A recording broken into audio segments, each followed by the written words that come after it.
자, 그래서 어제 이어서 우리가 어제까지 하둡 분산 파일 시스템으로 완전 분산 모드로 세팅을 했습니다. 근데 세팅하고 제가 지금 잠깐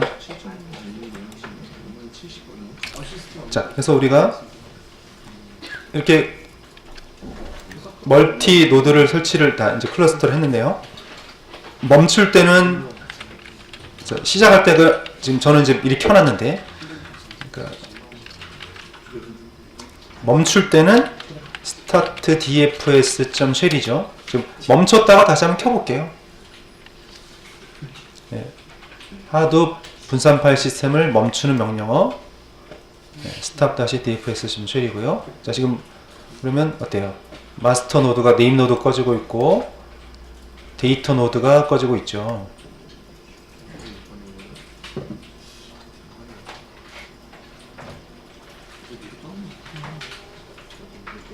네, 그리고 세컨더리 네임 노드가 꺼지고 있고요.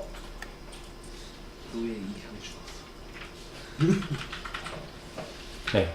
그 다음에 stop-yan 이거는 외워놓으세요. 그러니까 stop-dfs하고 stop-yan 그러니까 하둡을 껐다 켜는 방법은 외워놓으세요. 네, 그래서 지금 꺼져 있습니다. 다시 켤 때는 스타트가 되겠죠. start-dfs.shell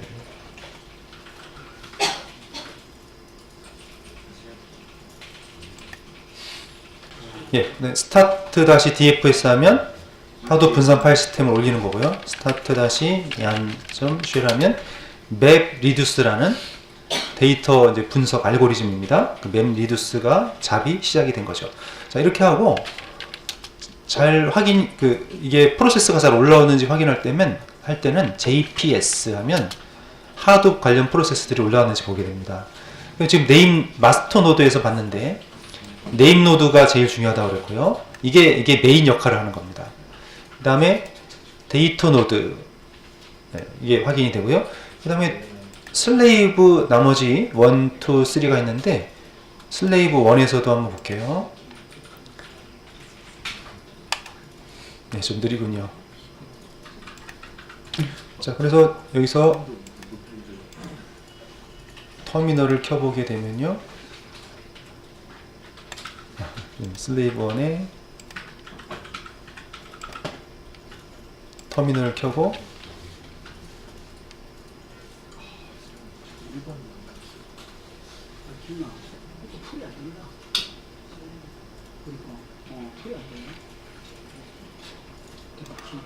자, 슬레이브 1의 터미널을 열었고 역시 여기도 JPS를 쳐보면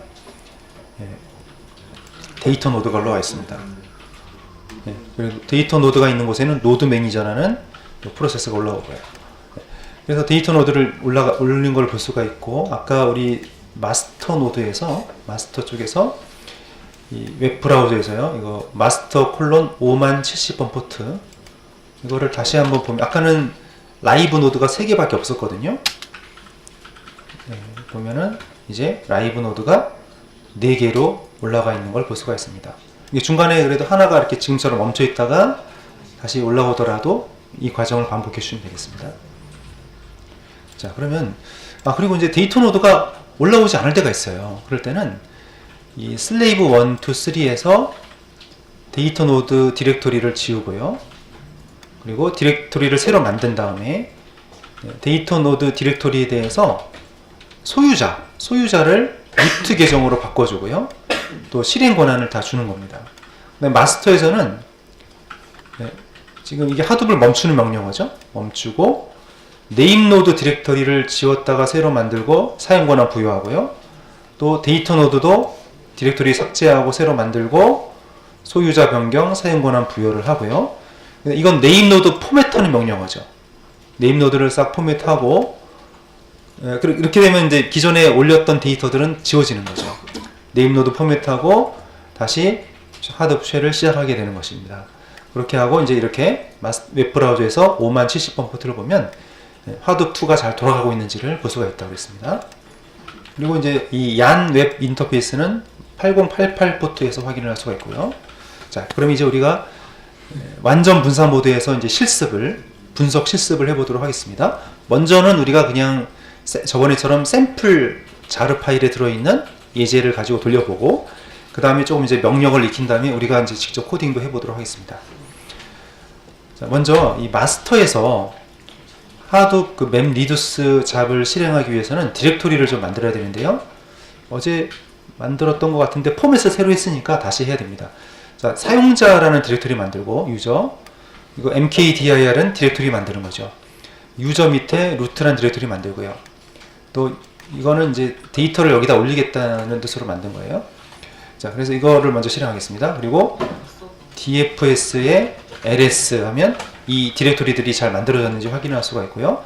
거기다가 하둡, 그러니까 hdfs, 하둡 명령어인데, 이거 하둡이라고도 하고 hdfs라고 하는데요. 이건 9버전 명령어고, 이거는 이제 요즘에 바뀌는 명령어입니다. dfs하고 put 하면은 하둡 서버로 올리는 겁니다, 데이터를. 이건 로컬에 있는 파일이고요. 자, 로컬 이런 디렉토리에 있는 이 파일을 conf 디렉토리에, 여기 위에서 만든 conf 디렉토리에 hadoop-env.shell로 카피를 하는 거죠. 업로드를 하는 거죠. 업로드가 잘 됐는지 확인할 거고요. 네, 그 다음에 이제 밑에서 또 테스트 할 겁니다. 우선 여기까지요. 여기까지 먼저 해보겠습니다. 마스터에서 하면 됩니다.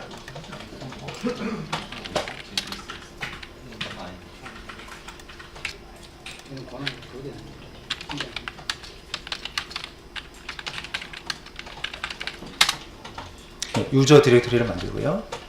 자, 이게 약간 느리죠? 네. 로컬에서는 금방 탁 만들어지는데, 이거는 지금 하둡 서버에다 올리는 거니까 약간 더 시간이 걸리는 거죠.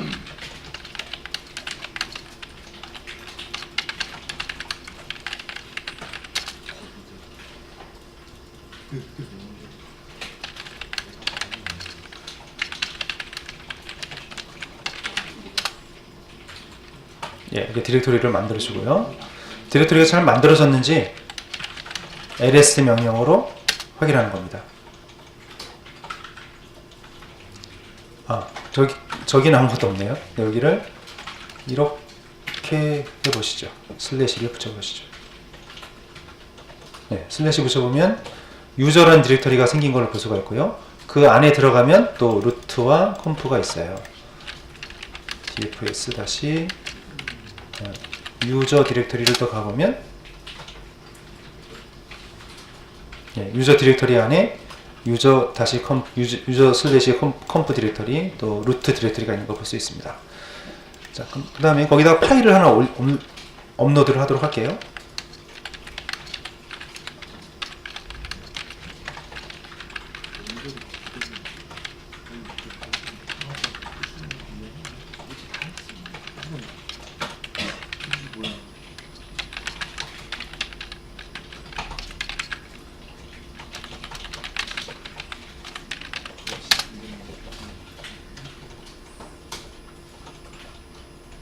잠깐만요. 이 얘기가 지금 무슨 얘기냐면, 지금 제가 파일을 업로드를 하는데요. 이게 로컬 경로고, 이게 하둡 경로거든요. 근데 하둡 경로에 그냥 컴프라고 이름을 적어놨더니 못 찾았어요, 디렉토리를. 지금 우리가 어떻게 만들었냐면, 유저의, 자, 지금 보시면, 유저 밑에 컴프란 이름으로 디렉토리 만들었잖아요. 네, 그렇기 때문에 여기도 좀 다시 적어야 되겠네요. 여기를 유저 슬래시 컴프라고 해야 되는 겁니다. 슬래시 유저 슬래시 컴프라고 해야 되는 겁니다. 네, 그러면 아무 말 없이 이렇게 프롬프트가 떨어지면, 지금 이걸로 했어요. 그러니까 앞에다가 이걸 더 붙여주시면 되겠어요. 그냥 컴프란 디렉토리가 없었으니까 슬래시 유저 슬래시를 붙이면 되겠습니다. 네, 그럼 이게 잘 만들어졌는지 보려면, 뒤에 제가 컨트롤 C 했어요. 이미 했기 때문에.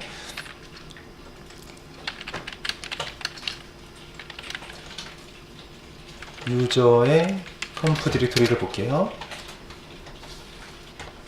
네, 그럼 유저의, 이건 하둡 경로입니다. 유저의 컴프 디렉토리를 보니까요, 거기에 이 파일이 올라가 있죠. 업로드가 된 거죠. 데이터 파일을 지금 로컬에 있는 파일을 로컬 리눅스에 있는 파일을 하둡으로 올렸어요. 디렉토리를 확인해 봤고요. 혹시 뭐 세이프 모드 에러가 발생할 때 이걸 하라는 얘기인데 잘 안 나더라고요. 이 9버전에서는 안정성이 떨어져서 좀 했는데 요즘에 많이 안정화가 돼가지고 뭐 이런 에러는 잘 안 나는 것 같습니다. 자, 그럼 테스트할 파일, 분석용 파일을 업로드를 할 텐데 아까 그것도 이제 분석용 파일인데요. 잠깐 여기서 제가 리드미 이걸로 했는데 자, 이런 식으로 파일을 업로드했고 이거를 한번 올려볼게요. 자, 슬래시 인풋이라는 디렉터리를 만들고요. copy from local, 로컬에서 서버로 올려라. 그러니까 여기가 리눅스 로컬이고요. 여기가 하둡 서버 경로예요. 그러니까 홈의 센토스의 이 readme.txt를 슬래시 인풋 디렉터리에 올리는 겁니다. 그리고 잘 파일이 올라가는지 확인을 하고 이런 명령어를 돌려서 분석을 돌릴 거예요. 자, 그래서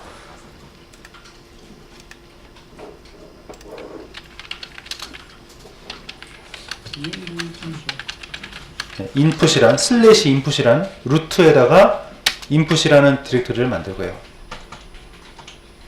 네, 거기다가 이제 파일을 올리겠습니다.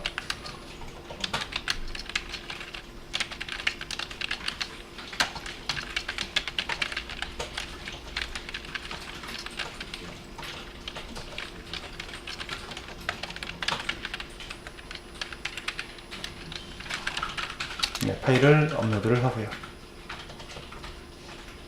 네, 올라갔습니다. 그러면 잘 올라갔는지 확인할 때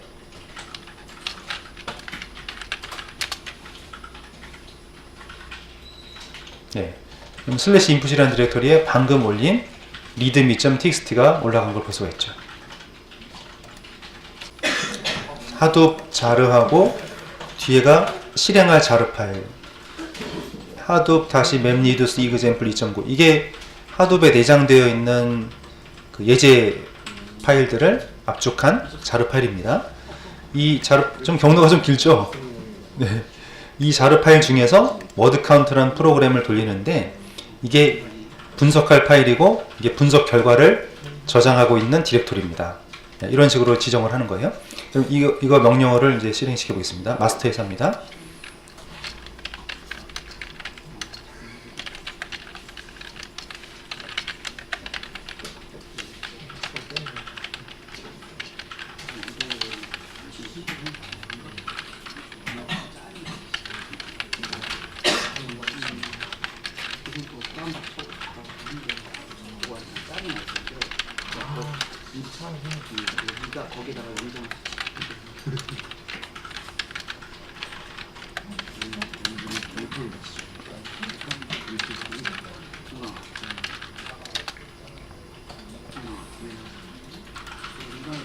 자, 이런 식으로 지금 실행을 시켰더니 이제 메시지가 쭉 올라오고 있고요. 여기서 이제 보시면 분석 과정을 이게 거치고 있어요. 여기요. 맵이라는 작업은 나누는 작업, 리듀스는 합치는 작업이라고 보시면 되는데요. 맵이 0에서 100으로 올라갔고 또 리듀스가 0에서 100으로 올라갔죠. 그럼 작업이 다 끝난 거예요. 근데 이게 대량의 데이터면 이 라인이 아주 길게 조금씩 1%씩 올라가게 됩니다. 그래서 결과가 네, 잘 나왔다는 거죠. 성공했고 자, 그리고 결과 파일은 어디 있냐면 이 아까 우리 마지막에 있었던 부분 있죠. 이게 디렉터리예요. 출력 디렉터리예요. 그래서 HDFS의 목록을 확인해 보면 거기에 언더바 석세스라는 이름이 있으면 이게 성공한 거고요. 이게 실행 결과 파일이에요. 보통 이제 파트 R 00000 다섯 자리가 되고요. 파일이 뭐 2개 이상이면 일련 번호로 1, 2, 3, 4 이렇게 또 매겨지게 됩니다. 그러면 이 파일을 읽어보면은 결과가 좀 나오게 되는 거죠. 자, 그래서 지금 분석이 됐고, 워드 카운트 다시 아웃풋 디렉트를 보니까요. 네, 언더바 석세스라는 파일이 있으니까 성공한 거고요. 네, 이게 결과가 저장됐습니다.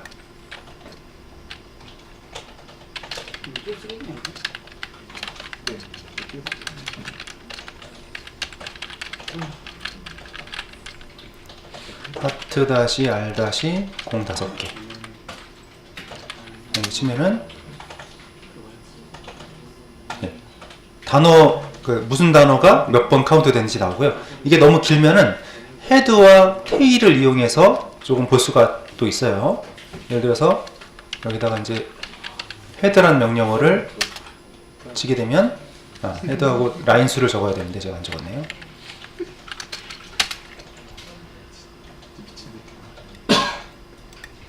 헤드 명령어가 잘 안 먹어서요. 그러니까 이거를 이제 너무 길면은 이거를 서버 하둡 서버에 있는 거를 그 로컬로 다운받을 수도 있어요.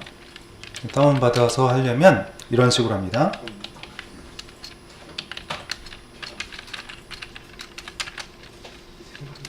이따가 좀 이따 명령어 다시 말씀드릴 거예요.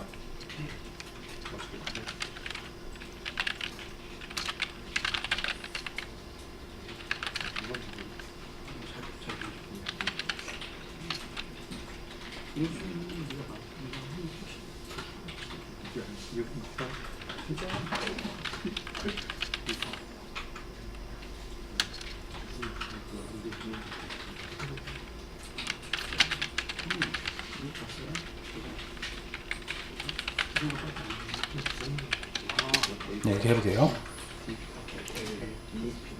자, 이게 무슨 얘기냐면 카피 투 로컬에서 서버에 있는 파일, 하둡 서버에 있는 거를 내 컴퓨터로 가져오는 겁니다. 여기가 서버 경로예요. 아웃풋 다시 워드 카운트 다시 아웃풋에 파트 다시 R 다시 00000이란 파일을 내 컴퓨터에 이 경로로 가져오겠다는 얘기죠. 그럼 홈의 센토스에 보면 result.txt라는 파일이 있겠죠. 홈의 센토스 디렉토리에 보면 여기 보면 result.txt를 다운로드 받은 걸 볼 수가 있고요. 그럼 이 파일의 내용을 읽어드리려면 헤드하고 라인 수를 적습니다.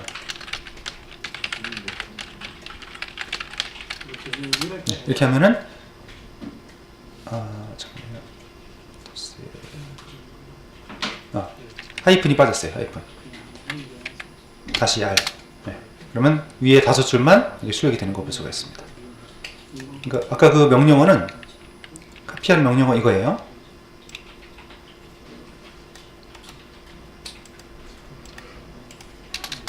이거. 그러니까 서버에 이 경로에 있는 파일을 내 컴퓨터에 이쪽으로 가져와라 얘기죠. 자, 지금처럼 이렇게 결과가 나왔고 워드 카운트 지금 결과가 나왔는데요. 근데 이게 또 한 번 똑같은 명령어를 또 실행하게 되면 이게 이제 규칙이 있는데요. 결과를 저장하는 디렉토리 있죠. 결과를 저장하는 디렉토리에 파일들이 이미 들어가 있는데 또 실행하면 에러가 나게 돼 있습니다. 그래서 디렉토리를 이 아웃풋 디렉토리가 있잖아요. 무슨 얘기냐면 지금 제가 아까 이 분석을 이렇게 돌렸잖아요. 이 분석 프로그램을 돌렸는데 이 상태로 그대로 실행을 또 한 번 하게 되면 에러가 발생합니다. 자, 무슨 에러가 나왔는지 보시죠. 자, 여기서 무슨 에러가 냐면 word count 다시 output이라는 디렉토리가 이미 있대요. 자, 이게 실행 결과를 저장할 디렉토리입니다. 그럼 방법은 이 디렉토리를 지우고 다시 실행하든지 결과를 저장한 디렉토리 이름을 바꾸든지 해야 됩니다. 그래서 이름을 그 디렉토리를 지울 때는 이거죠. rm이라는 게 remove인데요. remove 다시 r을 쓰게 되면 하위 디렉토리까지 싹 지우는 거예요.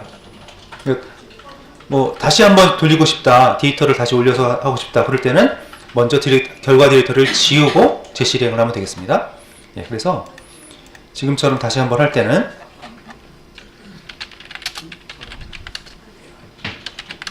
rm remove고요. 다시 r 하위 디렉토리까지 지우라는 얘기죠. 그러면 디렉토리가 지워집니다. 그런 다음에 다시 분석을 할 수가 있어요.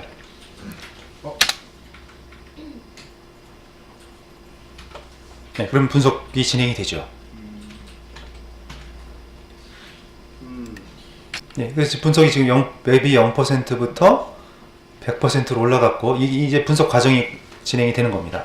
근데 사실 그 지금 readme.txt 파일이 뭐 큰 파일은 아니죠. 아주 작은 파일입니다. 근데 이 정도를 분석하는데 상당히 시간이 걸리죠.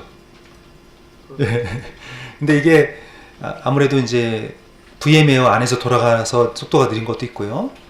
그리고 이 하둡은 대용량 파일에 오히려 적합하고요. 지금처럼 작은 파일을 올리면 시간이 더 걸려요. 대량의 파일을 올리는데 분석하는데 적합한 툴입니다. 자, 그래서 우리가 이제 돌려봤는데 그 웹브라우저 있죠. 아까 마스터 노드에 우리가 웹브라우저에서 결과를 그 노드 상황을 봤는데요. 라이브 노드 4개가 있잖아요. 한번 클릭을 해볼게요. 클릭을 하니까요. 예, 지금 뭐 많이 돌리진 않았지만 좀 그래도 뭐 프로그램들을 좀 사용했다는 거죠. 데이터를 좀 사용하고 있어요. 그죠? 약간이라도 데이터를 분산시켜서 나눠서 사용했다는 걸 볼 수가 있고요. 복수다인데요. 뭐 싱글로드 있는 거예요. 그걸 실수면 되면 신기하게.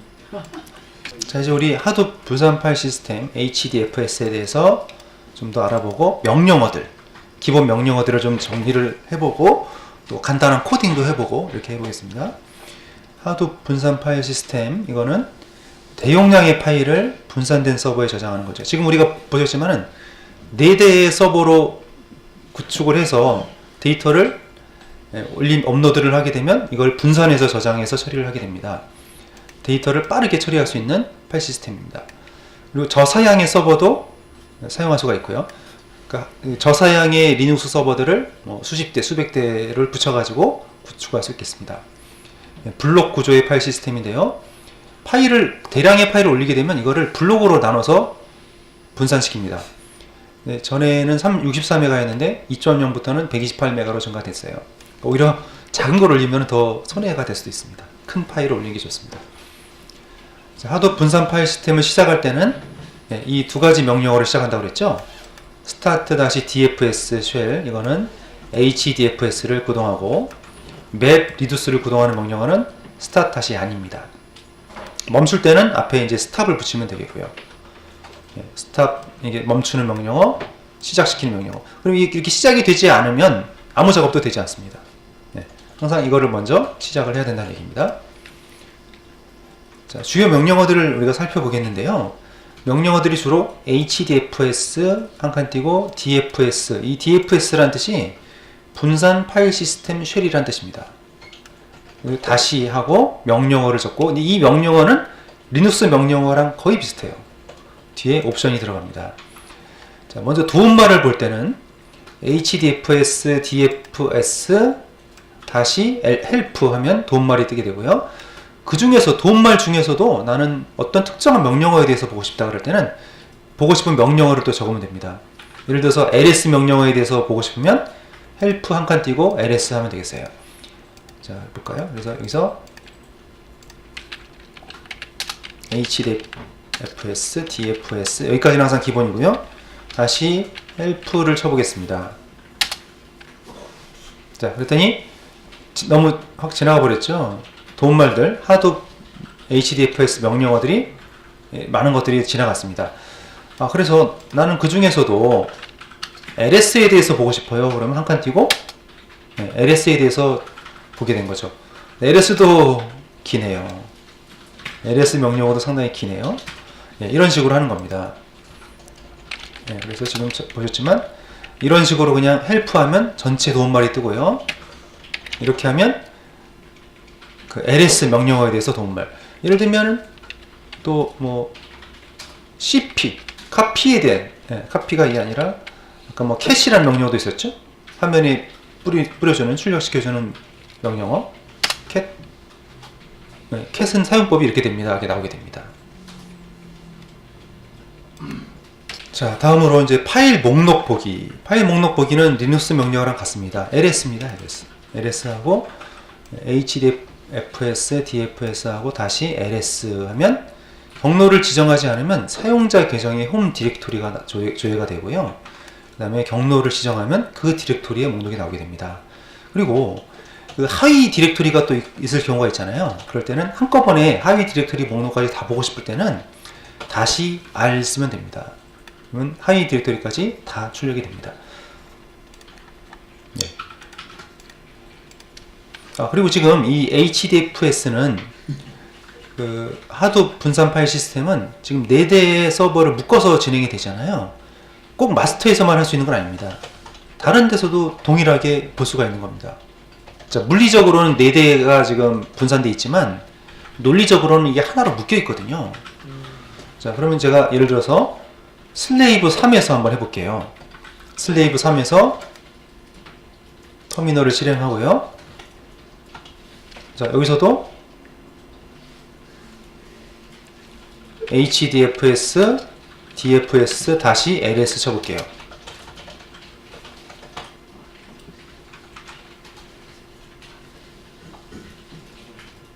좀 오래 걸리죠. 왜냐면 지금 여기 파일이 없군요. 그러면 여기다가 이렇게 한번 해보겠습니다. 일단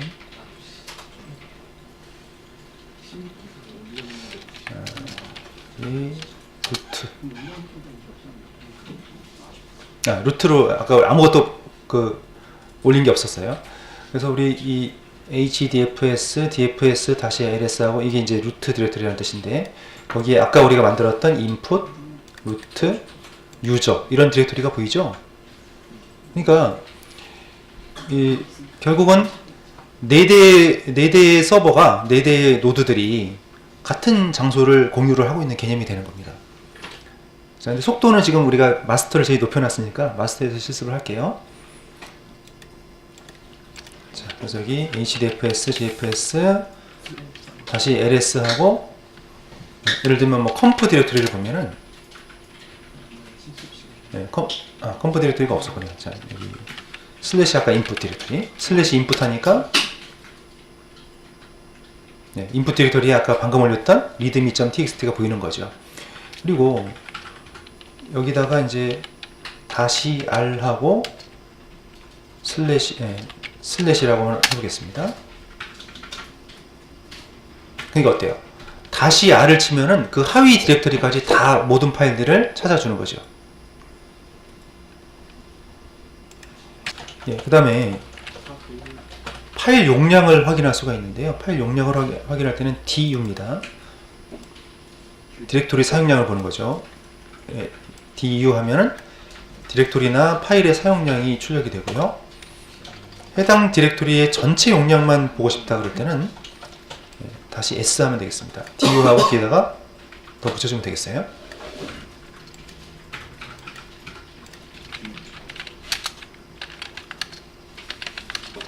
DU 해보겠습니다. 지금 디렉토리가 없어가지고 여기를 슬래시 하고 엔터 쳐보세요. 슬래시 하니까 뒤에다 슬래시를 붙여보세요. 지금 루트에는 아무것도 올린 게 없어서 그래요.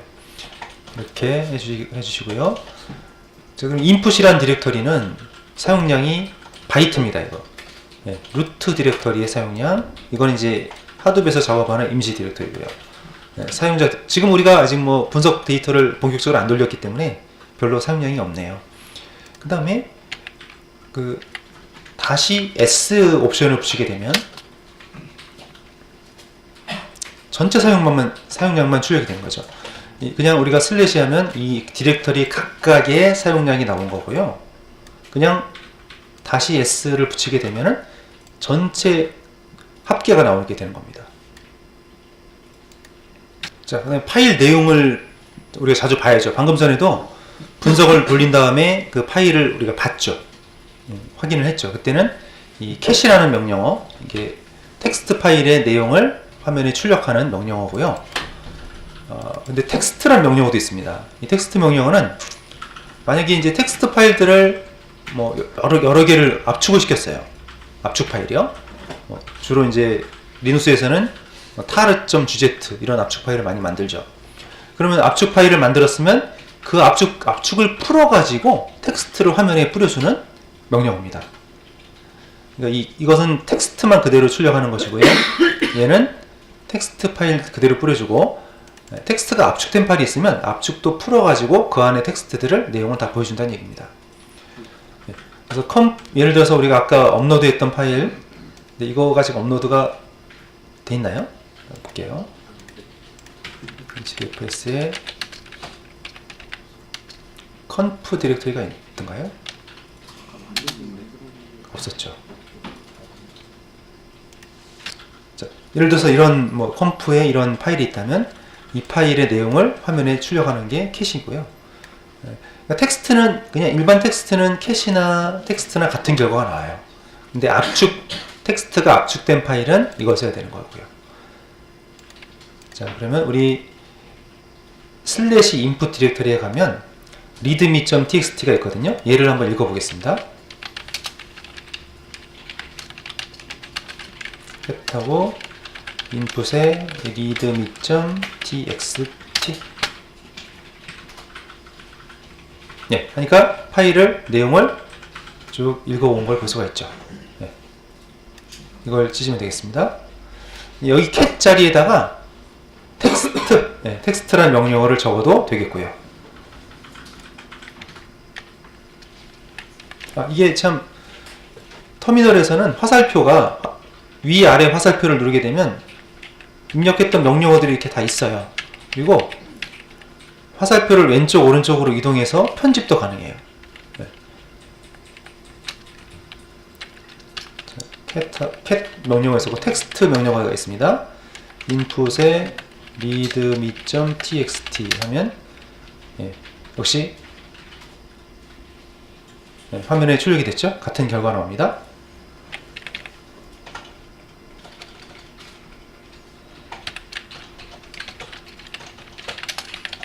이 명령을 해보세요. 자, 이번에는 디렉토리 생성 명령어입니다. 우리가 또 분석할 때 디렉토리를 자주 만들게 되는데요. mkdir 리눅스 명령어랑 같죠. hdfs dfs -mkdir 하고 내가 생성하고 싶은 디렉토리 이름을 적어줍니다. 그럼 그 디렉토리가 만들어지는 거죠.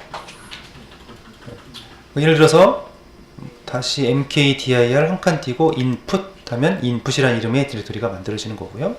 목록을 확인해 보면 볼 수가 있습니다.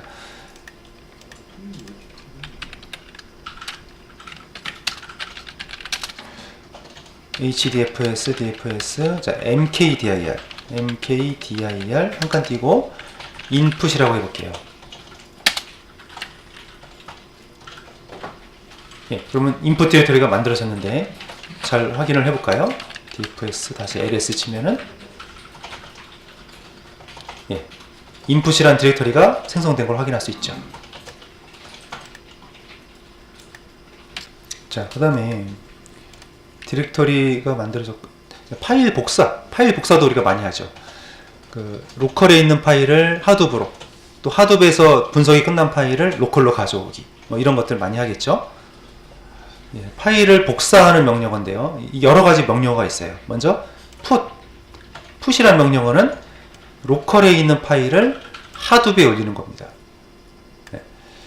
자, 예를 들어서 이런 명령어를 하게 되면요. hdfs, dfs, 하둡 명령어라는 뜻이고요. put이죠. 파일 카피입니다. 여기가 로컬 파일이에요. 로컬에 있는 이런 파일을, 자, 이거 하둡에 아까 input이라는 디렉토리 만들었죠.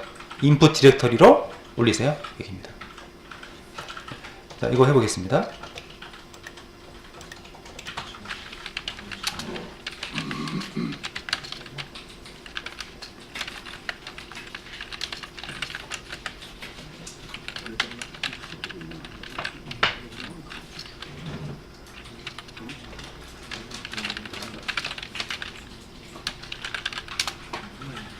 지금 파일을 올렸고요. 그러면 잘 올라갔는지 보도록 하겠습니다.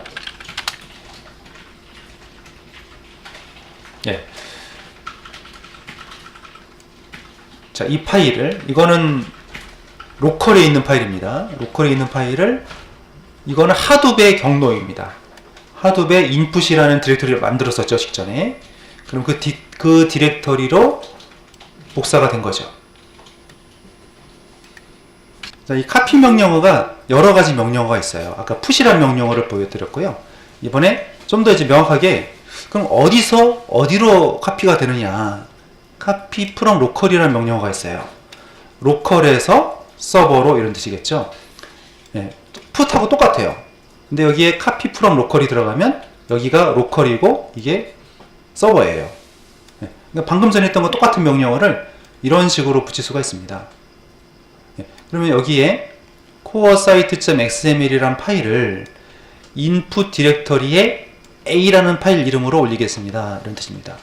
네, 확인해 보면 이름도 아예 바꿔서 올려버리는 거죠. 아까는 이렇게 했잖아요. input 하면은 이 디렉토리로 그대로 카피가 됐죠. 근데 이렇게 하면은 input 디렉터리에 a라는 파일로 복사는 되는데 이름을 바꿔서 복사하는 거죠. 네, 이렇게도 할 수가 있고요. 그 다음에 일단 이거 하고 또 다운로드 받는 걸 할게요.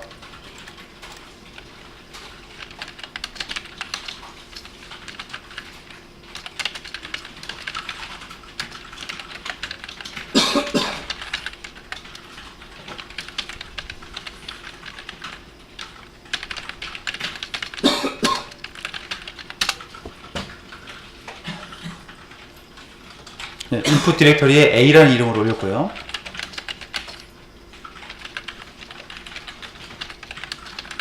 네, input 디렉터리를 확인해 보니까 네, 지금 a라는 이름으로 파일이 생겼습니다. 근데 coresite.xml하고 a라는 파일하고 이름이 파일 사이즈가 같아요. 같은 파일입니다. 자, 지금은 이제 파일 업로드를 배웠고 이제 서버에 올라가 있는 하드업에서 분석이 끝난 파일을 내려받아야 되겠죠. 네, 그럴 때는 이 get이라는 명령어를 쓰면 get이랑 copy to local 두 가지가 있습니다. 자, 그러면 뭐냐면 하드업의 get은 처음에 서버 경로예요.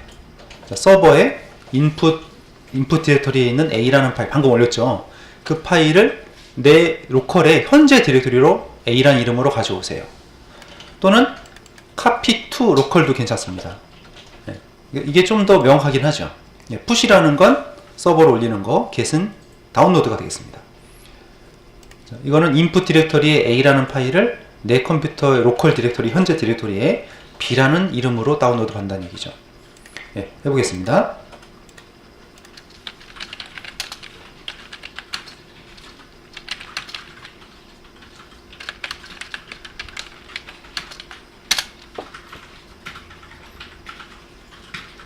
네, 다운로드를 받았습니다. 그 input이란 서버의 input 디렉터리에 있는 a라는 파일을 내 컴퓨터로 받았고요. 그리고 이 a라는 파일의 내용을 보려면 cat이라는 명령어를 쓰면 되겠죠. 자, cat 명령어 썼더니 그 파일 내용이 쭉 출력이 됐습니다. 예, 같은 명령어로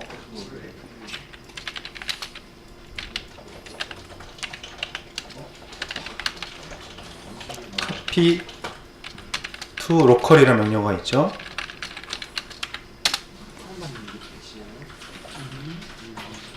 예, 여기가 서버, 하드업 서버에 있는 input 디렉터리에 a라는 파일을 내 컴퓨터에 b라는 이름으로 가져오세요. 자, 그냥 cat 하면 너무 이게 다 나오니까 몇 줄만 뽑아 볼게요. 예, 헤드 명령어 이용해서 b 파일의 첫 5줄까지를 출력을 시킨 겁니다. 자, 우리가 또 데이터를 분석을 할 때요, 결과가 지금은 뭐 part-r-0000 이렇게 하나로 나올 때도 있지만 또 대량의 파일을 올리게 되면 파일이 여러 개로 결과가 나눠져서 나올 수도 있습니다. 그런 경우에 여러 파일을 하나로 합쳐서 보고 싶을 때가 있어요. 네, 그럴 때 쓸 수 있는 방법인데요. 다운로드 받을 때 get merge라는 명령어입니다. 그래서 분산 파일 시스템에 있는 파일들이 있으면 얘들을 하나로 합쳐서 이쪽으로 복사를 하라는 얘기죠. 예, 예를 들면 input 디렉터리, 하드업 서버의 input 디렉터리에 있는 파일들, 얘들을 다 합쳐서 C라는 이름으로 다운받으세요. 예, 이런 식으로 할 수 있는 겁니다. 네, 파일을 먼저 한번 찾아보시죠. 자, 우리 input 디렉터리를 볼까요? 파일이 하나밖에 없네요. 그러면 저 input 디렉터리로 파일을 하나 올려서 두 개를 만들어 놓고 해보도록 하겠습니다. 그래서 우리 지금 로컬에 방금 아까 A라는 파일이 있었죠. A를 인풋 디렉터리에 올리겠습니다. 네, 지금 저쪽에 인풋 디렉터리 파일이 하나밖에 없어가지고요. 그래서 인풋 디렉터리 보니까요. 자, 그럼 인풋 디렉터리에 readme.txt하고 A 두 개의 파일이 있죠. 그럼 얘 두 개를 합쳐가지고 한꺼번에 받겠습니다.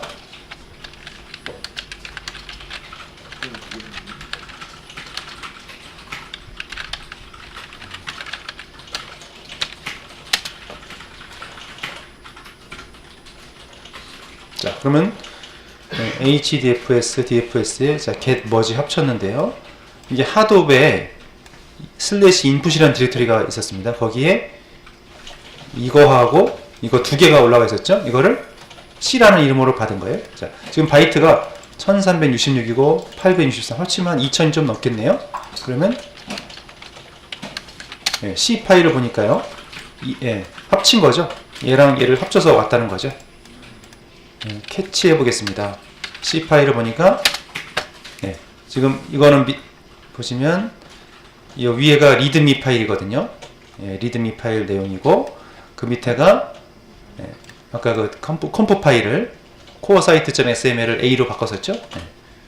두 개를 합친 걸로 알 수 있습니다.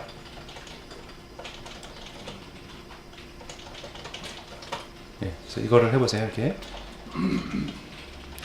올리고 A라는 파일을 인풋에 올리고 합쳐서 확인을 하는 거죠.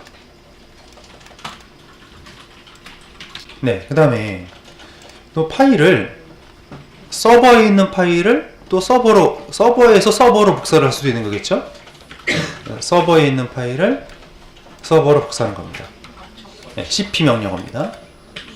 자, 예를 들어서 이렇게 했어요. hadoop-env.shell이라는 파일을 그러니까 이 컴프 디렉토리에 있는 거를 뭐 루트 디렉토리로 옮겨라, 복사해라, 이렇게 할 수 있는 겁니다. 목록을 볼 때는 이제 이 루트 이건 아무것도 없죠. 디렉토리가 그럴 때는 유저 언더바 루트가 홈이거든요. 이 홈 디렉토리로 옮기는 얘기예요. 이렇게 봐도 되고 이렇게 봐도 되고. 먼저 파일을 올려보겠습니다. 지금 우리가 카피할 파일 지금 다시 hdfs로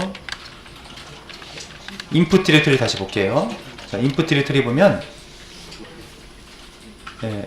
리드미하고 A란 파일이 있었죠. 근데 그냥 그 다시 ls까지만 치면은 자, 여기가 지금 홈인데 홈에는 인풋이라는 디렉터리만 있고 파일은 안 보이네요. 자, 그러면 여기 슬래시 인풋 디렉터리에 있는 readme.txt를 여기다가 홈에다가 복사를 해볼게요. dfs cp 자, 인풋 디렉터리에 있는 readme.txt를 뭐라고 할까요? 그대로 한 번 더 readme.txt 하겠습니다. 여기는 인풋 디렉터리에 있는 파일인데 홈으로 복사를 하라는 얘기죠. 카피가 됐고요. 목록을 보겠습니다. 그럼 dfs하고 ls하고 뒤에 경로를 안 치면 홈이거든요. 어떻습니까? 지금 readme.txt가 카피가 된 걸 볼 수가 있습니다. 자, 이번엔 파일을 이동하는 겁니다. 카피는 원본이 있고 복사본을 만드는 것이고요. 이동은 다른 데로 옮기는 거죠. 옮길 때는 mv, move 명령어를 쓰면 됩니다. 이동 전 경로와 이동 후 경로. 이거는 하둡 서버 안에서 옮기는 거예요. 자, 예를 들어서 mv인데 input 디렉터리에 a라는 파일이 있었는데 얘를 input 디렉터리에 a2라는 이름으로 옮겨주세요. 이렇게 하고 싶다는 얘기죠. 자, 이거 해보겠습니다. 그 다음에 또 이게 있어요. move from local이라는 게 있습니다. 이건 뭐냐면 로컬에 있는 파일을 하둡 서버로 옮기는 거예요. 그러면 하둡 서버로 올라가고 로컬에 있는 파일은 지워지겠죠. 네. 자, 템프란 디렉토리를 만들어 보고요. move from local에서 자, 로컬에 있는 A 파일을 템프 서버에 템프 디렉토리에 있는 A라는 파일로 옮기겠습니다. 서버로는 A가 복사가 되고 로컬에 있는 A는 지워지게 되겠죠. 자, 이거 해보겠습니다. 자, 파일을 아까 우리 자, 홈을 볼게요. 홈 디렉토리 보니까 자, readme.txt 얘를 갖다 옮겨 볼게요. 얘를 다른 디렉토리로 옮겨 보겠습니다. 그럼 hdfs mkdir 템프란 이름으로 디렉토리를 만들고요. 템프 디렉토리가 만들어졌겠죠? 그러면 이 readme.txt를 템프 디렉토리로 옮겨 보겠습니다.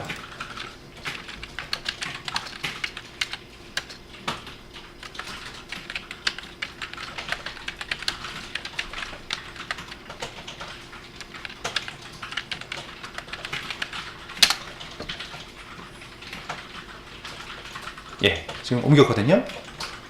템프 디렉토리 만들고 readme.txt를 지금 홈에 있는 얘를 템프 디렉토리에 있는 readme.txt로 옮겼어요. 그러면 보면은 목록을 보니까 예, 아까 자 보세요. readme.txt가 있었는데 안 보이죠? 예, 안 보이고 템프 디렉토리가 있고요. 템프 디렉토리로 보겠습니다. 템프 디렉토리를 치니까요. 거기 안에 readme.txt가 있네요. 이동이 된 걸 확인할 수 있죠. 자, 이것도 해보시죠. 로컬에 있는 파일을 서버로 올리는 거 해보겠습니다. 자, 지금 우리 로컬에 있는 파일을 보면 현재 디렉토리요. 현재 디렉토리에 있는 파일들을 보니까 A가 있군요. A라는 파일을 한번 올리도록 하겠습니다. hdfs에 홈에 보니까 네, 이런 파일들이 있는데 홈에다 올리도록 할게요. 그러면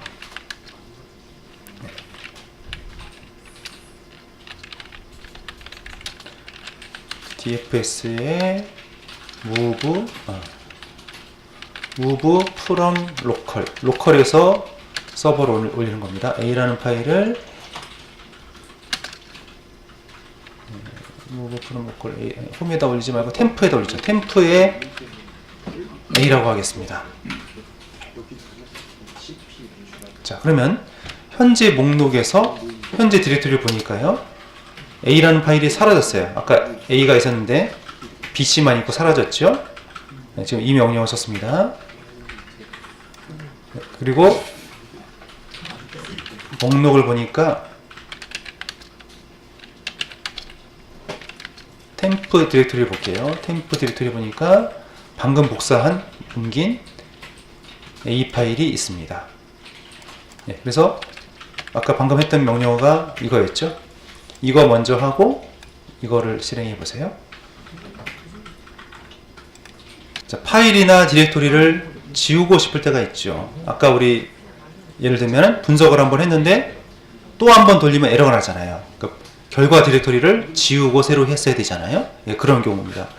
그래서 삭제할 때는 remove, rm 하게 되면 삭제가 됩니다. rm하고 삭제할 디렉토리나 파일을 적으면 되겠어요. 예를 들어서 rm이고 템프 디렉토리에 있는 A를 지우고 싶습니다 하고 지울 수가 있겠죠. 근데 디렉토리 전체를 또는 하위 디렉토리까지 한꺼번에 지우고 싶을 때가 있어요. 그럴 때는 다시 rm 하고 다시 r 쓰게 되면은 그 밑에 거까지 전부 다 지워지게 됩니다. 네. 자, 해보도록 할게요.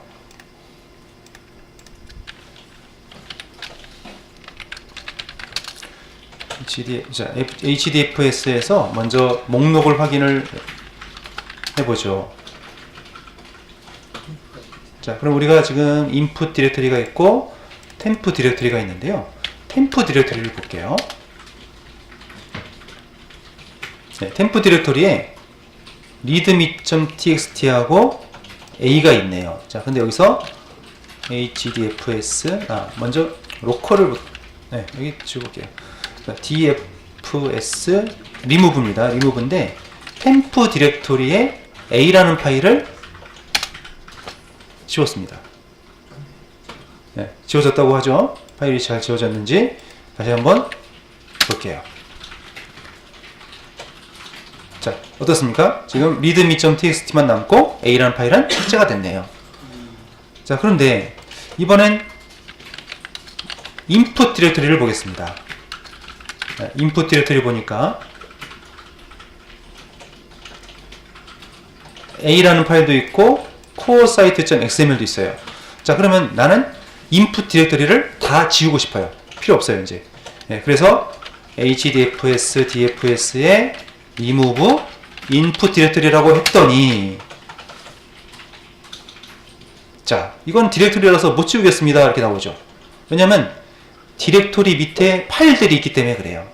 그러니까 파일들을 하나씩 지우고 디렉토리를 지워야 되는데 걸린 거죠. 그래서 이런 경우에는 만약에 그 디렉토리 안에 파일이 뭐 수백 개씩 있다, 그러면 일일이 지울 수가 없잖아요.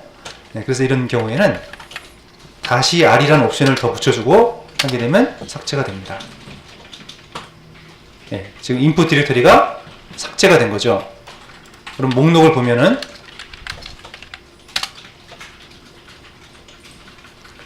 input 디렉토리가 없어진 걸 확인할 수 있습니다. 그래서 파일을 한 개 지울 때는 다시 rm이고요. 한꺼번에 디렉토리 전체 다 지우고 싶을 때는 rm 다시 r 옵션을 붙여주면 되겠습니다. 자, 그 다음에요. 카운트 값 조회하는 명령어를 보겠습니다. 다시 카운트하고 디렉토리나 파일을 적게 되면 디렉토리 개수와 파일 개수와 파일 사이즈를 볼 수가 있어요. 예를 들면 뭐 어떤 분석 프로그램을 분석할 데이터를 올린 다음에 또는 결과가 나왔을 때 그 디렉토리의 통계를 보고 싶을 때 사용할 수 있겠죠.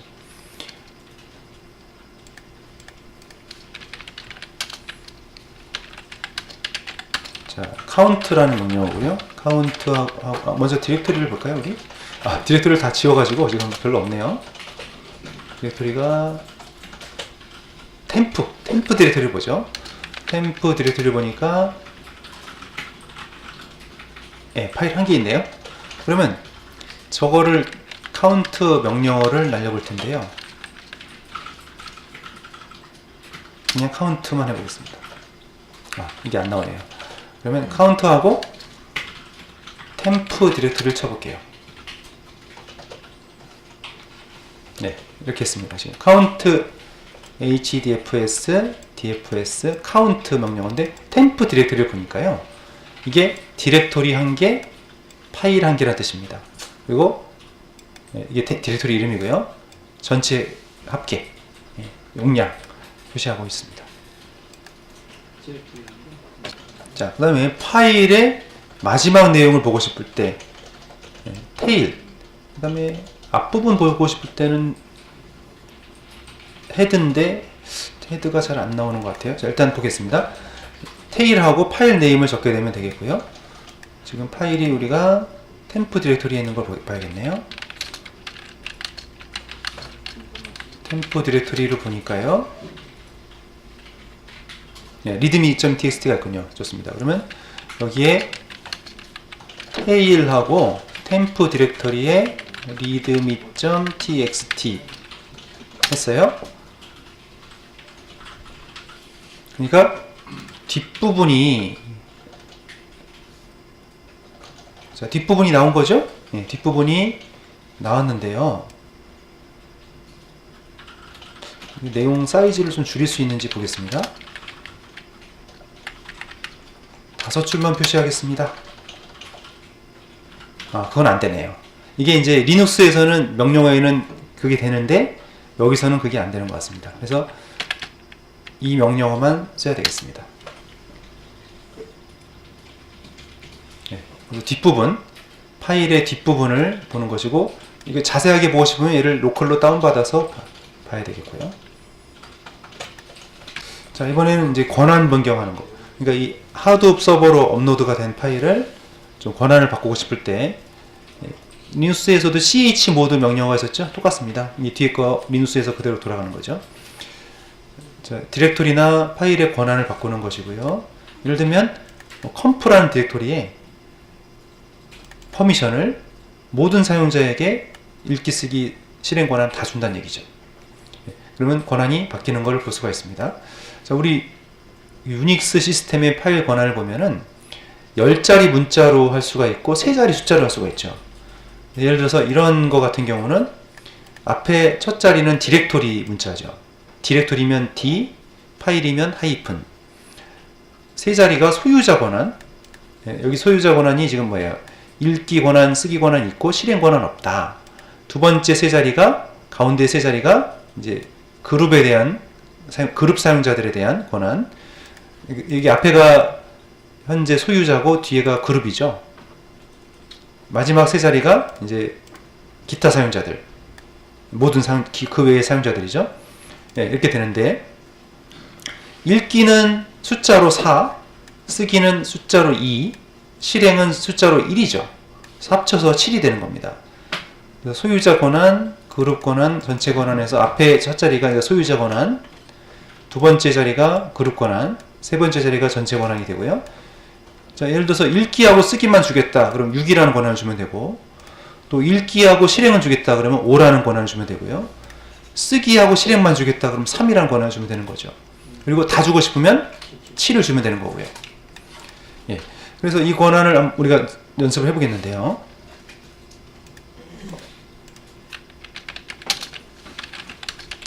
자, 먼저 목록을 보겠습니다.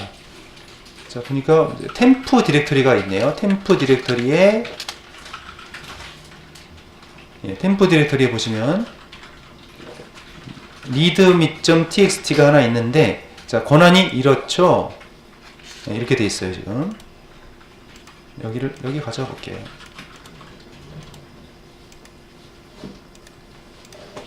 자, 이렇게 돼 있습니다. 그러면 이게 권한이 어떻게 되는 겁니까? 지금 여기를 보시면은 앞에가 이제 하이픈이니까 디렉토리가 아니라 파일이라는 뜻이고요. 현재 사용자는 읽기, 쓰기 권한만 있어요.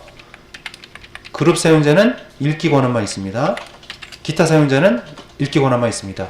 그러면 권한을 우리가 chmod 명령어를 이용해서 바꿔보도록 하시죠.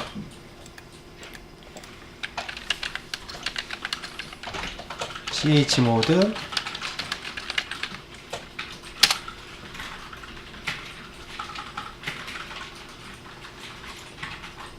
네, 이렇게 하고 템프 디렉토리를 보겠습니다. 리드미를 바꾸기로 했었잖아요. 리드미를 바꾸기로 했으니까 리드미를 봐야겠네요. 리드미 이게 템프 디렉토리는 이렇게 바꿨는데 그 안에 있는 파일은 적용이 안 된 거죠. 그게 무슨 얘기냐면 이렇게 쳐볼게요. 레스. 자, 템프란 디렉토리는요, 모든 권한을 다 줬어요. 템프 디렉토리는. 자, 원래 템프 디렉토리가 얘는 이게 사용 권한이었거든요. 잠깐만요. 여기 템프 디렉토리가 원래 권한이 이거였어요. 디렉토리요, 디렉토리. 근데 이 명령어는 디렉토리 권한을 줬는데 그 안에 파일은 권한이 안 바뀌었죠. 그럼 그 안에 파일까지 바꾸고 싶으면요, 다시 R이라는 옵션을 주면 됩니다. 이거가 되는 거죠. 여기다가 다시 R. 다시 R은 안 된다고 하네요. 이것도 리눅스에서는 되는데 하드웨어에서는 잘 안 되는 것 같습니다. 이게 안 되네요. 하나씩 해야 되네요. 그러면 할 수 없이 아까 그 템프 그 파일을 하나를 줘야 되겠습니다. 그럼 이렇게 하고 템프에 readme.txt를 권한을 주도록 하죠. 그러니까 리눅스랑 하드 명령어랑 약간 좀 차이가 있네요. 자, 확인. 템프 디렉토리를 보겠습니다. 네, 이제는 어때요? 모든 권한이 다 들어갔죠. 네, 이 명령어를 실행해 보시면 되겠습니다. 자, 그 다음에 또 파일을, 이거는 별로 많이 쓰이지 않을 것 같은데요. 0바이트짜리 파일을 만들고 싶을 때가 있죠. 리눅스에서는 터치란 명령어 쓰면 되죠. 근데 하드웨어에서는 터치 Z 이렇게 뒤에다가 붙여줘야 됩니다. 네, 그럼 0바이트짜리 파일이 생성이 되는 거죠. 자, 예를 들어서 지금 hdfs 목록을 보면은 지금 루트에는 아무 파일이 디렉토리만 있고 파일이 없죠. 저기다가 만들어 보겠습니다. s touch z하고 test.txt 해보겠습니다. 네, 이 파일이 만들어진 것 같고요. 목록을 보니까 네, 지금 test.txt가 만들어졌는데요. 파일 사이즈가 0네요. 예, 그러면 이제 우리가 이제 간단하게 이제 하도 명령어들을 좀 공부를 했고요. 이제 코딩을 해보도록 하겠습니다. 직접 우리가 이제 코드를 짜서 지금부터 하는 실습은 윈도우즈에서 이클립스를 실행해서 하면 되겠습니다. 예, 그래서 이클립스를 실행을 해주세요. 자, 이클립스에서 자바 프로젝트를 만드는데요. 파일, 뉴, 자바 프로젝트입니다. 자, 자바 프로젝트인데 이름을 하둡이라고 할게요. 자바 프로젝트로 이름을 하둡이라고 하겠습니다.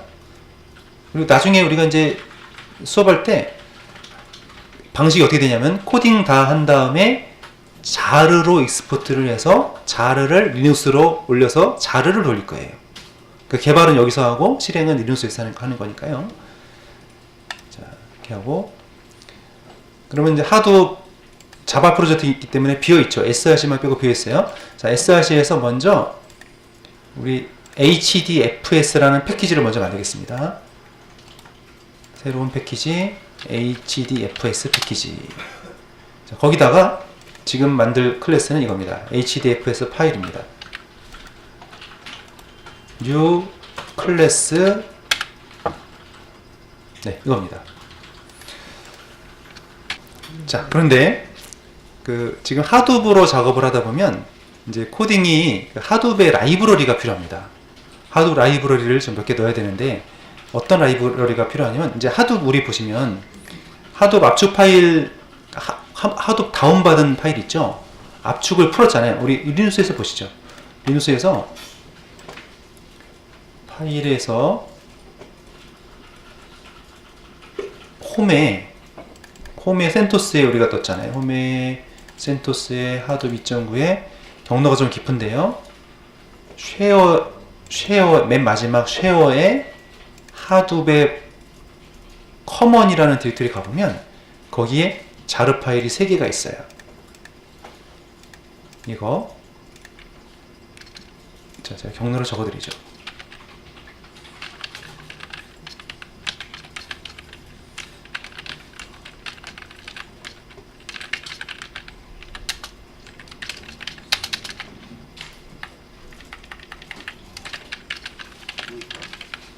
네, 여기 보면 이제 자르 파일이 여기에 3개가 있고 여기에는 9개가 있어요.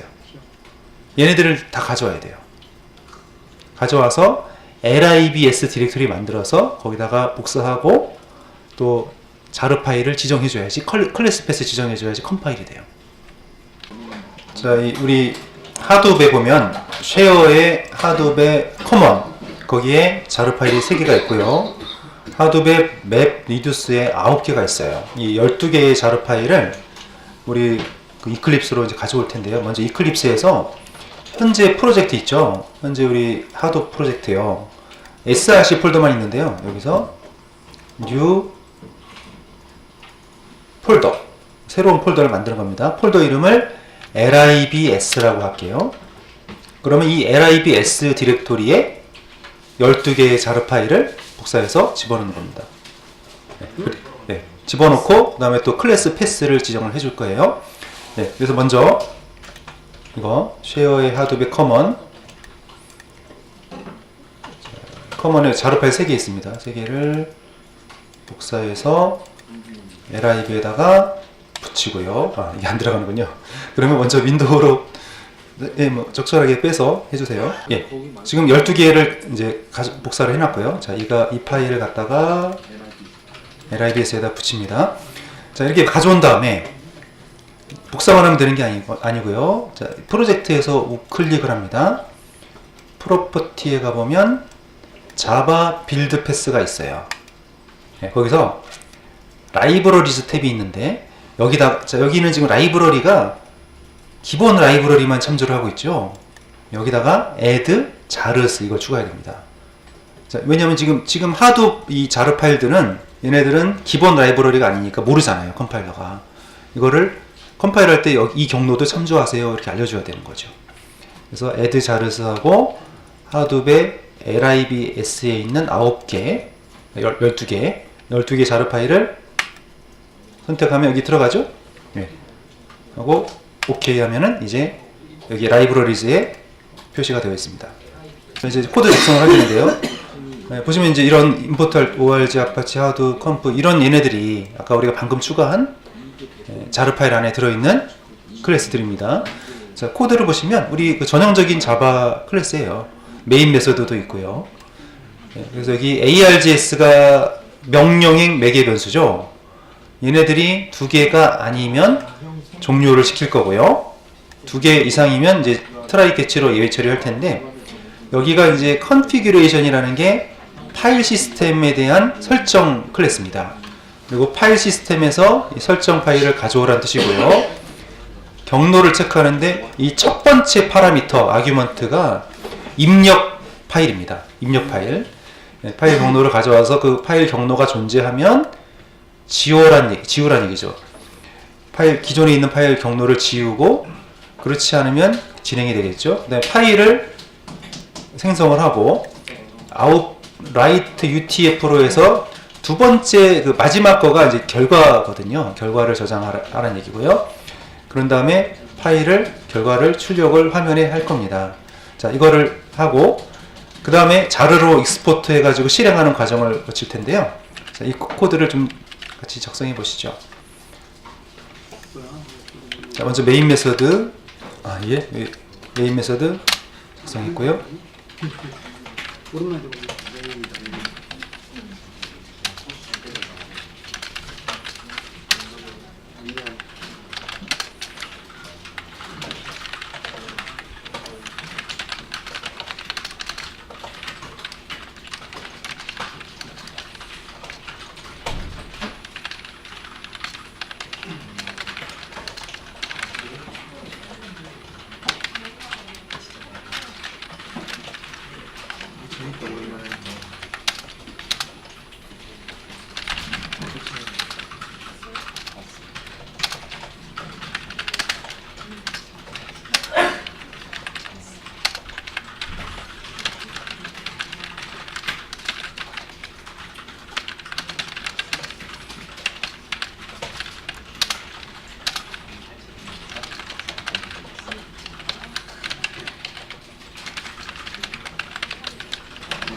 임포트를 할 때 좀 주의를 하셔야 돼요. 지금 새로운 여기서 쓰는 대부분의 클래스들은 지금 org, 아파치, 하둡, 이런 하둡이라는 이름이 들어간 패키지들입니다.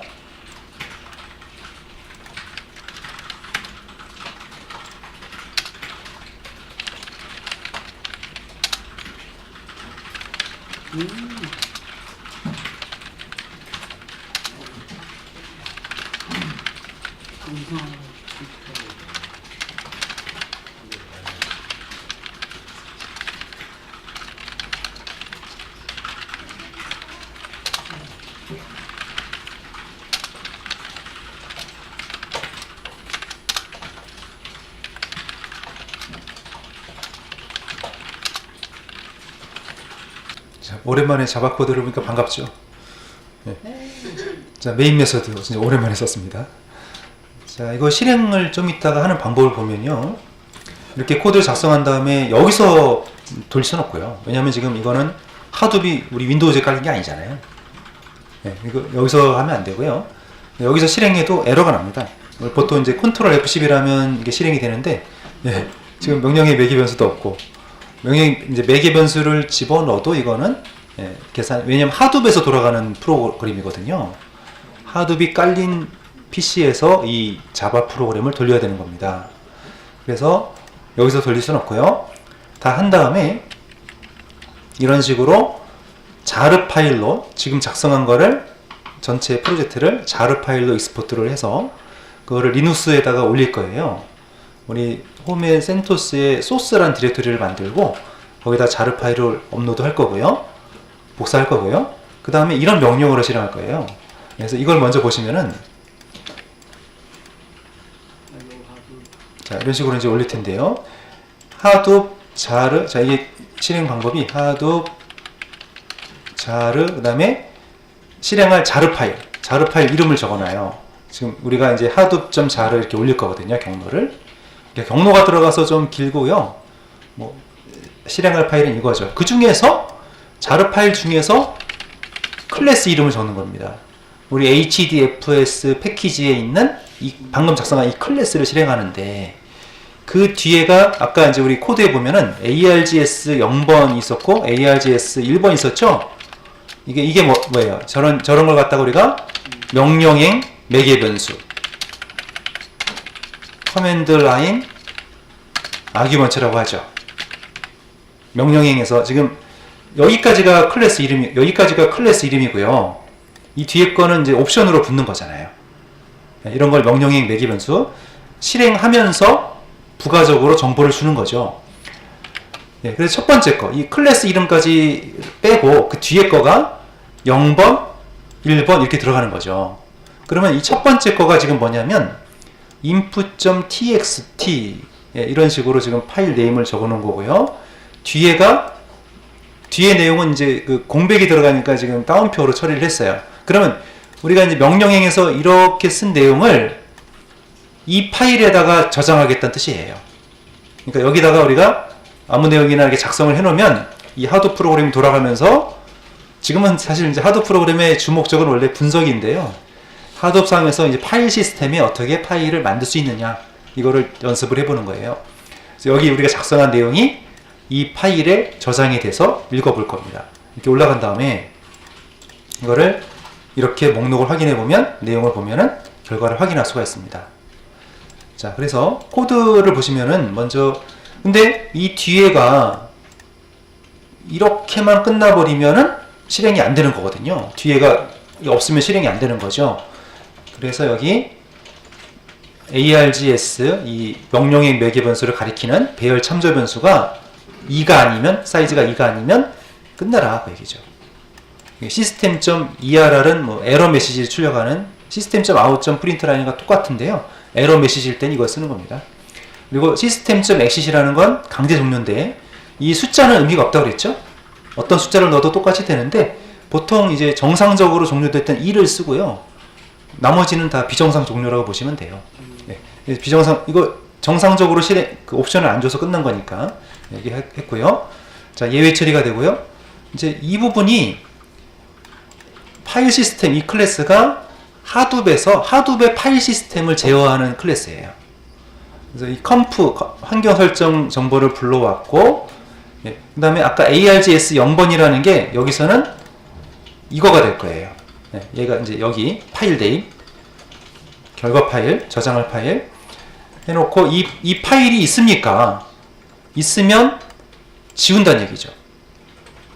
지우고 새로 만든다는 얘기죠. 그 다음에 이거는 우리가 여기 뒤에 작성한 내용을 여기다가 기록해야 되거든요. 그래서 아웃풋 스트림. 예, 항상 우리 자바에서 뭔가 기록할 때는 아웃풋 스트림, 읽을 때는 인풋 스트림 똑같죠? 예, 라이트 기록을 합니다. 자, 라이트 UTF 1번 그랬는데 이 뒤에 있는 내용 있죠? 얘를 이제 읽어드려서 이제 저장을 시킬 거고요. 닫고. 자, 그럼 이미 저장된 내용을 우리가 파일을 읽어드려야 됩니다. 그러니까 파일에 저장이 됐는데 그걸 읽어야 되니까 이제 인풋 스트림 파일을 오픈한 다음에 읽어드려서 그거를 화면상에 출력하는 것이죠. 자, 그러면 이제 자르 파일로 익스포트를 해야 되는데요.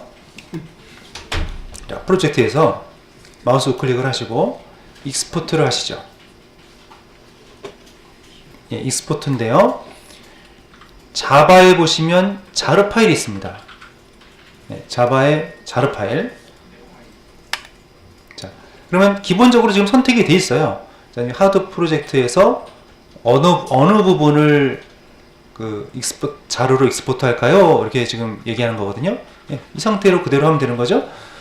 자, 그리고 여기는 자르 파일을 익스포트할 경로입니다. 근데 우리 지금 제가 이제 앞으로 우리 이 하드 프로젝트를 할 때 제가 이름을 이렇게 통일을 하려고요. 이름을 물론 이거 다르게 해도 되는데 일단 여기다 이름을 좀 저는 이걸로 하겠습니다. 그러니까 대문자 H로 시작하는 이게 대소문자도 중요하거든요. 꼭 이름을 이걸로 안 해도 되는데요. 이렇게 제가 하겠다는 거죠. 그러니까 다르게 해도 된다는 얘기입니다.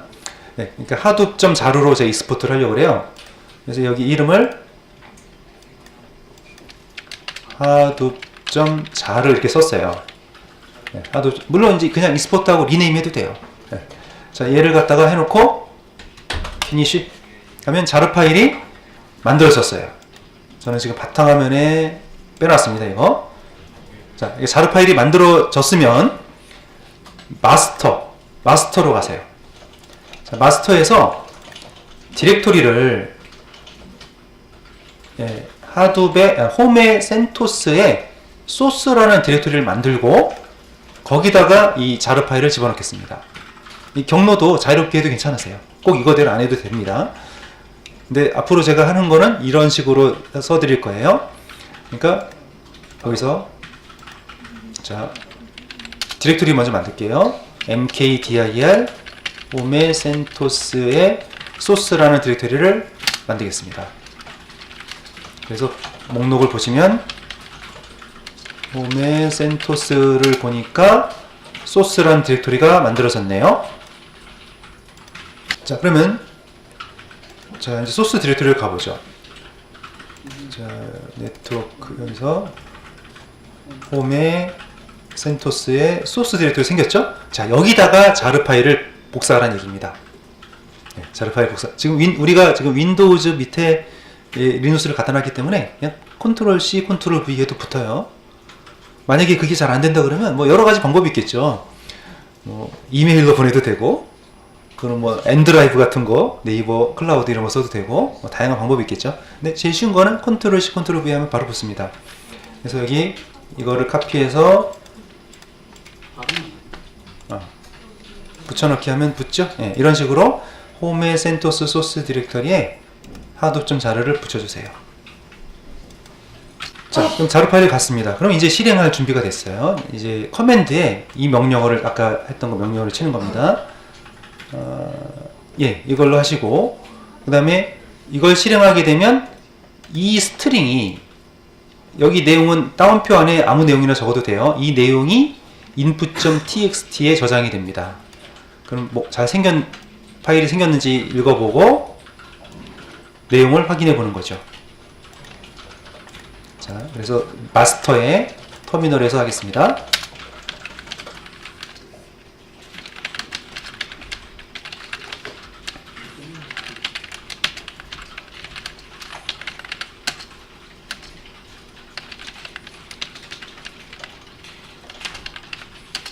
자, 주의하실 거는 두 줄로 명령어를 입력하면 안 됩니다. 한 줄로 입력을 해야 됩니다.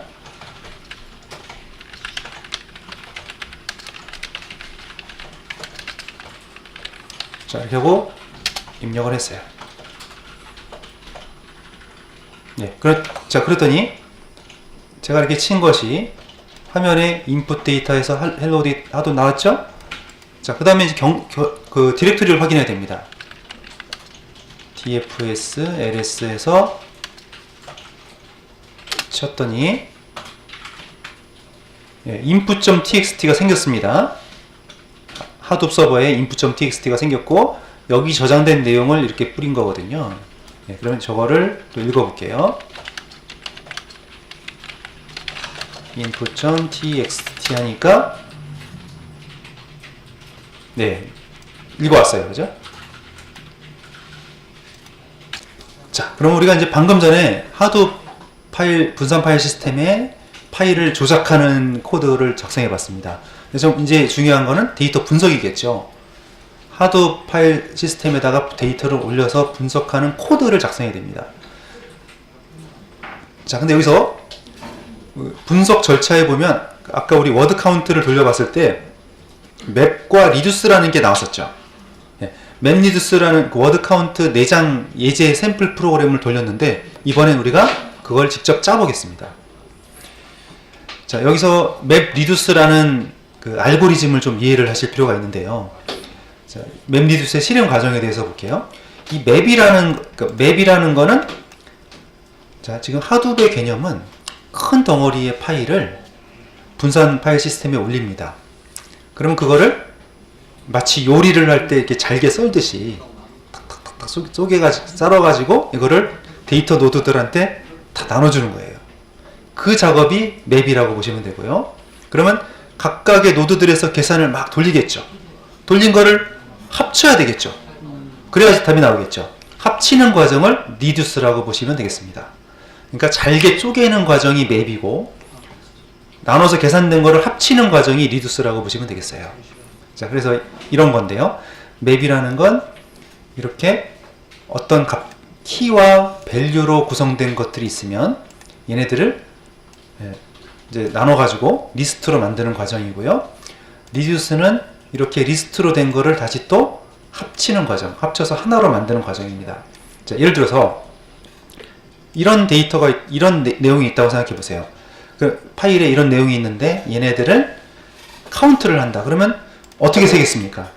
자, 리드란 단어가 1개 들어있고 A란 단어가 2개 들어있고 북이란 단어가 2개 들어있고 라이트란 단어가 1개 들어있죠. 우리는 딱 보면 압니다. 근데 이게 대량의 자료이면은 어떻게 처리를 하면 좋을까요?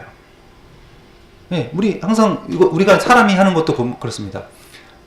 리드란 단어를 한번 딱 해놓고 다 적는 거죠. 몇 번 나왔다. 이걸 다 합치는 겁니다. 자, 그럼 이런 데이터를 먼저 맵으로 바꾸는데요. 키는 라인 넘버로 만들고 밸류는 문장으로 합니다. 그러면 이게 첫 번째 라인이죠. 1번 라인의 내용은 이겁니다.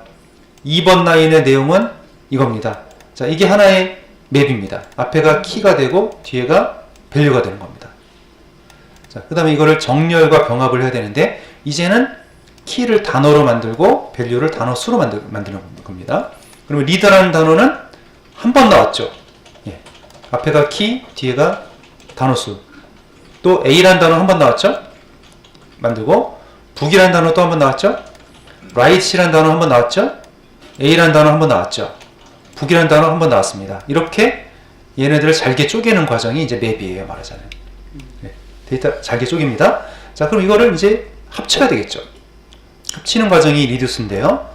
키는 단어고 밸류는 단어 수를 리스트로 만들어 버립니다. 그러면 리드라는 것을 보니까, 자, 리드를 보니까 앞에가 키가 되고 얘는 하나밖에 없죠. 리드라는 단어 하나밖에 없으니까 1이라는 리스트를 만들고. 자, 근데 A, 이거는 2개가 나왔습니다. 그래서 A라는 키는 리스트를 만드는데 첫 번째는 1, 두 번째도 1. 자, 북이라는 단어도 2번 나왔네요. 그래서 얘를 앞에 키가 북이고 1과 2를 리스트로 만들었어요. right이라는 단어도 한 번 나왔으니까 이거 이렇게 작성합니다. 그러면 이렇게 매핑을 했을 때 잘게 잘라서 늘어났던 자료들이 좀 어느 정도 좀 줄여졌죠? 자, 마지막 단계는 이 리스트를 합치는 겁니다. 그럼 얘가 1이 되고 2가 되고 2가 되고 1이 되는 거죠. 예. 그래서 결과가 이렇게 답이 나오는 겁니다. 자, 그래서 큰 대량의 데이터가 들어가더라도 이런 알고리즘에 의해서 분석이 돼서 워드 카운트가 이루어진다는 얘기죠. 그러니까 즉 이제 쉽게 말씀드리면 맵은 나누는 과정, 리듀스는 합치는 과정이라고 보시면 되겠습니다. 자, 그러면 맵 리듀스 프로그래밍의 중요 요소들을 좀 볼 텐데요. 좀 클래스 이름도 좀 길고요. 자료형이 좀 처음 보는 것들이 많습니다.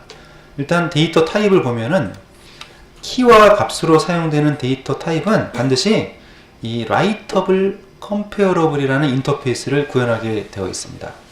그래서 이 인터페이스를 구현한 래퍼 클래스 목록을 보면 이런데요. 우선 이 자료형을 보세요. 불린 자료형, 또 바이트, 더블, 플롯, int long, 또 UTF-8 형식의 문자열, 또 값이 없을 때 이런 자료형들이 있는데요. 여기에 대응되는 자료형들이 이렇게 됩니다. 다 끝에 writeable이란 말이 들어가죠. 불린 writeable 다 똑같습니다. byte, double, float, int, long, 텍스트고 값이 없을 때는 null writeable 이렇게 들어가요. 자, 그 다음 input 포맷을 보겠는데요. 뭔가 입력할 때는 또 여기도 마찬가지로 뒤에 input 포맷이라는 말이 다 들어가죠. 네, 다 들어가고 자료형을 보시면 텍스트를 분석할 때는 텍스트 인풋 포맷입니다. 그러면 아까 말씀드렸지만 키는 줄 번호가 라인 넘버가 되겠고, 자, 이 대용량의 텍스트를 분석을 해야 되니까 인트로는 한계가 있죠. 인트로 해봤자 뭐 20억, 빅데이터는 20억이 넘어가기 때문에 그래서 롱으로 롱 라이터블로 해야 됩니다. 밸류는 라인의 내용, 텍스트가 되겠고요. 그 다음에 키 밸류, 이거는 텍스트 파일을 분석할 때 라인 번호가 아니라 키 값을 이용할 때 쓰는 것이고요. n 라인, 이거는 라인 수를 제한할 때, 뭐 예를 들어 라인 수를 뭐 100만까지만 하겠다, 예, 이런 식으로 할 때 쓰는 것이고요. 델리게이팅 인풋 포맷이라는 건 서로 다른 입력 포맷을 사용할 때 하는 것이고요. 컴바인 파일, 이거는 여러 개의 파일을 입력받을 때, 그러니까 데이터 분석할 때 하나를 큰 파일로 보낼 때도 있지만 여러 개의 파일을 업로드해서 분석할 수도 있습니다. 그래서 그때 필요한 것이죠. 시퀀스 파일이라는 게 있는데, 이 시퀀스 파일이라는 건요, 바이너리 형태로 되어 있는데 키와 값의 목록으로 구성된 파일이에요. 이거를 분석할 때 쓰는 방법. 또 시퀀스 파일 as 바이너리 해서 시퀀스 파일 내용을 바이너리 객체로 바꿔서 쓸 때, 또 이거는 시퀀스 파일 내용을 텍스트로 바꿔서 쓸 때 씁니다. 자, 매퍼라는 게 있습니다. 이제 우리 코드 작성할 때 크게 보통 이제 3개의 클래스를 작성해서 한 세트가 됩니다. 매퍼라는 클래스 만들고, 리두서라는 거 만들고, 또 방금처럼 메인 메서드가 포함된 그런 클래스를 만들어서 돌리고, 그게 기본 세트고요. 거기에 더 몇 개의 클래스가 더 추가될 수도 있어요. 그래서 이제 우리가 데이터 분석을 할 때 3가지, 우리가 이제 앞으로 배울 것들이 이런 것들인데요. 하두보로 지금 하고 있고, 뭐 웨카라든지 이런 자바, 하두 외에도 자바 기반으로 데이터 분석할 수 있는 라이브러들이 많이 있어요. 그리고 파이썬이 있고 R이 있는데, 코딩량으로만 봤을 때는 하둡이 제일 많아요. 근데 이걸 예를 들어서 하두보로 한 10줄짜리를 짜잖아요. 그러면 파이썬이나 R 같은 경우는 한 2-3줄? 이걸로 끝나요. 그래서 요즘에는 좀 이쪽이 더 데이터 분석에 있어서는 더 인기가 많습니다. 물론 이제 하둡이 기반이 돼서 이제 이런 것들이 돌아가는 건데요. 하둡은 지금 보시면은 이번에 이제 해볼 텐데, 워드 카운트 간단한 거 만드는데도 코딩량이 꽤 돼요. 몇십 줄 돼요. 기본적으로 들어가야 될 코드가 있다는 거죠. 원래 자바가 그렇지 않습니까? 자바가 원래 코딩량이 많죠. 그래서 일단 한번 해보시고, 그 다음에 또 이런 것들 보면서 나중에 우리가 비교를 해나가면 될 것 같아요. 자, 매퍼라는 거는 키와 밸류로 구성된 입력 데이터를 받아서 이거를 가공하고 분류해서 새로운 데이터 목록을 만들어주는 클래스입니다. 그 다음에 리듀서가 있는데, 파티셔너는 선택적이에요. 리듀서는 맵 태스크의 출력 데이터를 입력 데이터로 전달받아서 집계 연산을 수행하는 것입니다. 파티셔너는 이제 어떤 리듀스로 보낼지 전달하는, 결정하는 것이고요. 컴바이너는 합치는 건데요. 이거는 매퍼의 출력 데이터를 입력 데이터로 받아가지고 또 셔플이라는 단계를 거쳐서 데이터를 줄이는 겁니다. 줄일 때 사용하는 것이고요. 셔플은 맵 태스크와 리듀스 태스크 사이에 데이터를 전달하는 과정을 셔플이라고 합니다. 출력 포맷은 이런 것들이 있는데요. 역시 여기도 아웃풋 포맷이라는 이름이 다 들어가고요. 텍스트, 이건 텍스트가 출력이 되는 것이죠.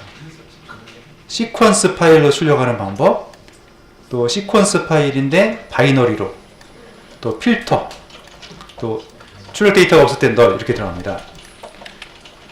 그래서 우리가 이제 그 앞에서 했던 워드 카운트를 직접 우리가 이제 짜볼 텐데요. 코드를 잠깐 보시면 이렇습니다. 이제 매퍼라는 것을 구현한 마이매퍼라는 클래스를 만들 거고요. 이런 코드가 들어갑니다.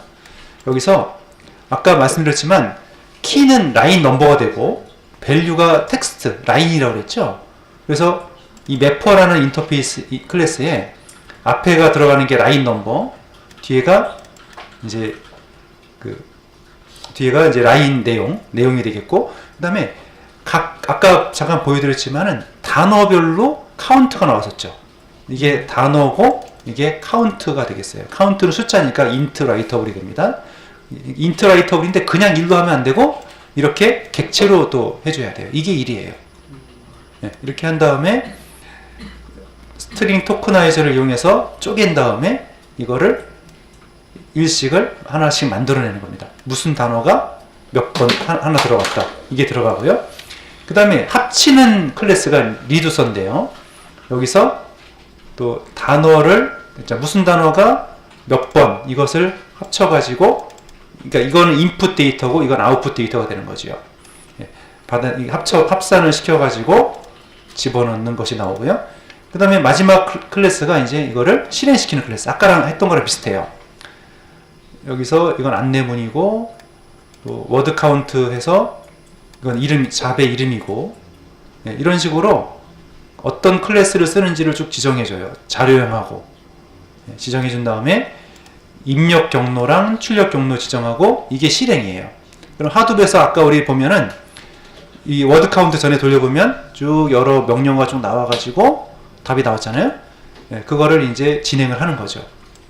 이렇게 하고 나서 이거를 아까처럼 또 자료로 익스포트해서 데이터 파일 만들고 업로드하고 실행하고 결과 확인하고 이런 절차로 갑니다. 그래서 좀 약간 복잡한 절차를 거치는데요. 이런 형식이 일단 기본 형식이라는 거죠. 하둡에서는. 자, 그러면 이제 작성을 해보실 텐데요. 먼저 카운트라는 패키지를 만들고요. 거기에 myMapper라는 클래스를 만들겠습니다. src에 카운트 패키지 만들고요. myMapper라는 클래스를 만들겠습니다.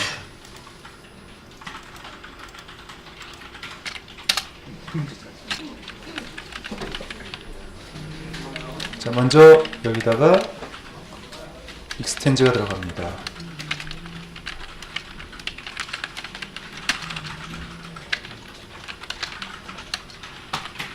여기 정원부터 줄여서 해줍니다. 이렇게 줄여서 없애야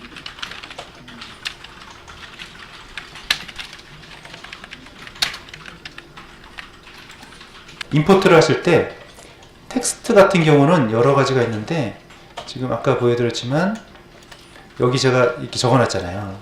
텍스트가 아파치 하둡의 IO의 텍스트예요. 이런 식으로 정확하게 임포트를 해줘야 됩니다. IO의 임포트.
괜찮아. 어떻게? 조금만 올려주시면.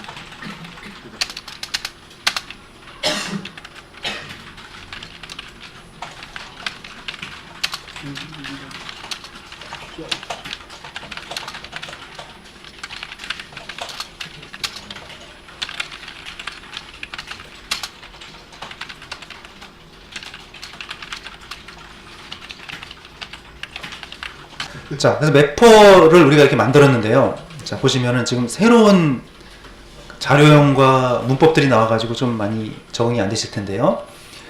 자, 익스텐즈에서 이 매퍼라는 클래스, 이게 지금 하둡에 있는 클래스인데요. 자, 이게 아까 잠깐 그 타입을 방법 말씀드렸는데 지금 맵이란 단계가요. 지금 이렇게 입력 데이터가 있어요. 그러면 얘를 라인 넘버, 그러니까 1번 라인에 이런 문장, 2번 라인에 이런 문장으로 이게 입력 데이터예요. 이게 여기까지가 사실 맵 단계라고 볼 수 있습니다.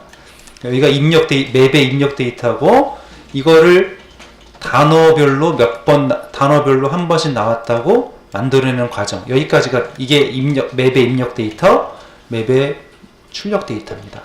여기까지를 만들어내는 과정이 지금 이 코드예요. 네. 그래서 여기는 아까 라인 넘버하고 텍스트가 있었죠?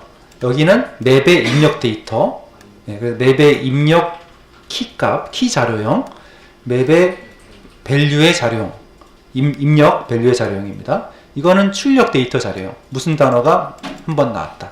이런 식이죠.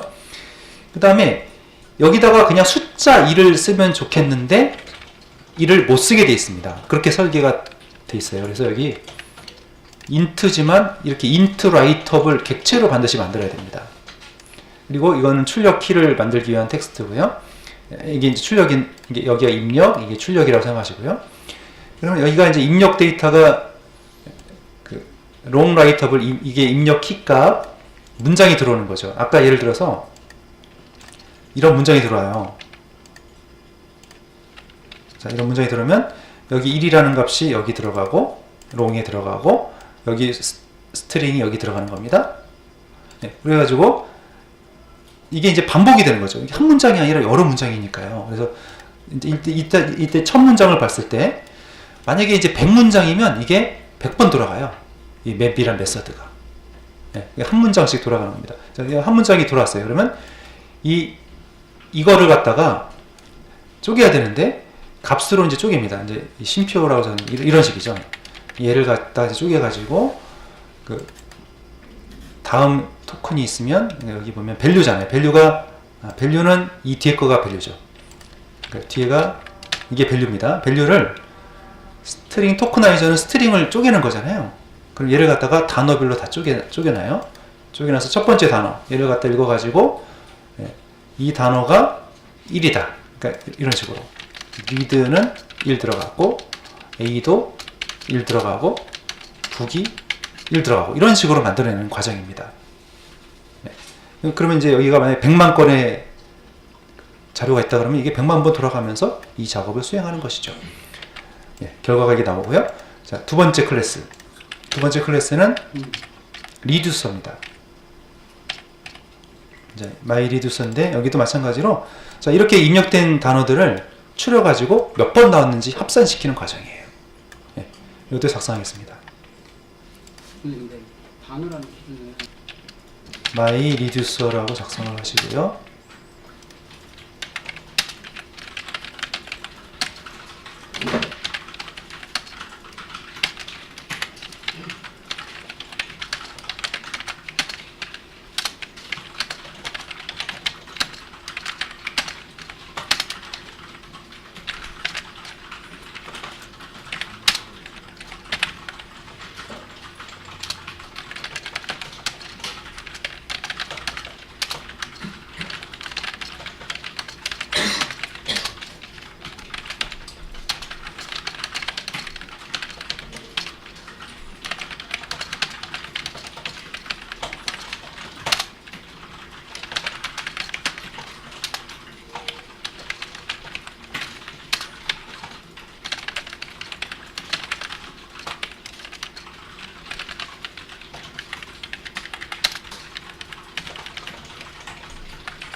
이게 소문자 K입니다. 소문자 K. 네, 소문자 K를 적었습니다. 예. 그래서 리듀서라는 클래스, 지금 여기서 하는 일은 아까 우리가 이제 아까 이렇게 맵 과정을 거쳐서 큰 데이터를 쪼갰잖아요. 예, 무슨 단어가 몇 개 있다는 걸 쫙 만들어 놨습니다. 그럼 이거를 합쳐야 되겠죠. 합치려면은 먼저 리듀스 과정은 결국 데이터를 줄여가지고 답을 내는 과정이거든요. 그럼 이 데이터를 갖다가 리드라는 단어가 한 번 나왔고 A라는 단어가 2번 나왔고 북이라는 단어가 2번 나왔습니다. 그럼 이걸 갖다가 이렇게 리스트로 만들어내자는 거예요. 그러니까 리듀스의 입력 데이터는 키는 단어가 되겠고 밸류는 리스트가 되겠습니다. 그래서 지금 여기 보시면 리듀스 여기가 입력 키 값의 자료형 텍스트가 되겠고요. 자, 무슨 단어가 몇 번 나왔다. 입력 데이터죠. 출력 데이터도 무슨 단어가 몇 번 나왔다. 근데 이 메서드를 보세요. 여기 보면 여기 보시면 이거 돼 있어요. 이터러블이 뭐예요? 반복이죠. 결국 이 리스트입니다. 여기 키 값. 자, 무슨 A라는 단어가 2번 나왔더라. 리스트. 이렇게 만들어내는 거죠. 여기가 입력 데이터에 대한 자료형이고요. 이렇게 들어왔으면 얘를 합산해 가지고 이렇게 줄인 결과를 만들어내겠다는 거죠. 그러니까 이렇게 들어온 거를 이렇게 입력된 거를 이렇게 만들어내는 과정이 지금 리듀스 과정이에요. 그러니까 얘네들을 합쳐가지고 합산하는 과정을 이렇게 구현한 겁니다. 예. 그래서 여기는 이제 int writeable 선언을 했고요. 자, 여기가 이제 단어들의 리스트가 입력이 돼요. 자, 결국 그러니까 이거 같은 경우는 아까 맵 같은 경우는 단어마다 이제 그 라인마다 막 호출이 됐다면 여기는 이런 식으로 줄여졌겠죠. 리스트로 줄인 상태, 이게 입력이 되는 거죠. 예, 입력이 되고 값을 꺼내서 그냥 값을 이게 일반 값이 아니기 때문에 values가 이제 리스트예요. 거기서 각각 값을 꺼내 가지고 합산을 시킵니다. 그리고 키 값을 선택하고 그러니까 이 리절트에다가 sum인데 이게 값이죠, 참. 리절트 출력 값이죠. 출력 값을 설정하는 것이고 앞에가 결과가 키 값이 되고 단어가 되고 뒤에가 횟수가 되겠습니다. 네, 이런 식으로 저장이 됐어요. 자, 그럼 마지막으로 이제 이 잡을 실행하는 클래스예요. 이제 그래서 여기서 이 부분은 아까랑 같습니다. 같고, 자, 지금부터 실행되는 잡은 잡의 이름을 임의로 정해주고요. 자, 여기다가 자, 자르 파일 클래스 네임은 실행한 메인 클래스를 말합니다. 메인 메소드가 포함된 클래스, 워드 카운트 클래스. 자, 리듀서 클래스는 뭐고, 매퍼 클래스는 뭐고, 리듀서 클래스가 뭐다. 이렇게 지정해주고 자료용을 또 줘야 돼요. 입력 자료용은 텍스트입니다. 또 출력 자료용은 텍스트입니다. 또 출력 자료인데 키 값은 뭐고 밸류는 뭡니다. 이런 식으로 자료용들을 다 지정해 주고요. 그 다음에 입력 파일과 출력 디렉토리도 지정해 주고 하둡 잡을 실행하는 거죠. 예, 이거 작성할게요.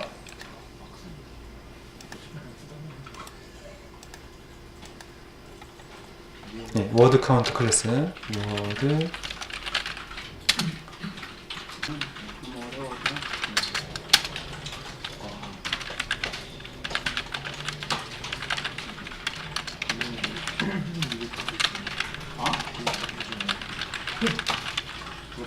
그걸 미스 내가 저 토끼를 강조했어.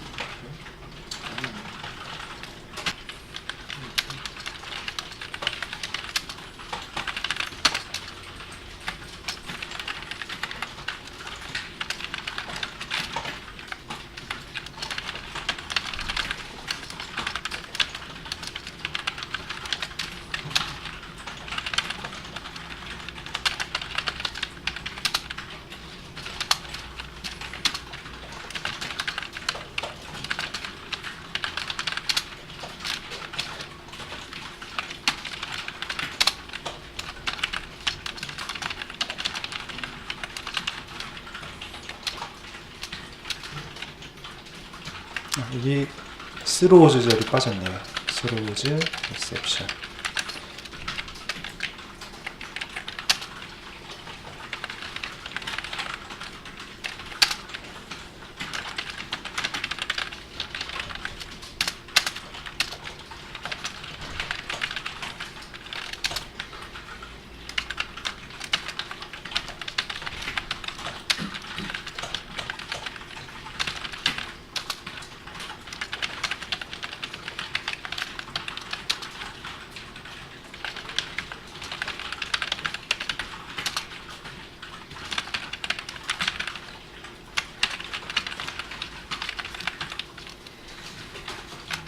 자, 여기가 지금 이제 마지막 세 번째 클래스였는데요.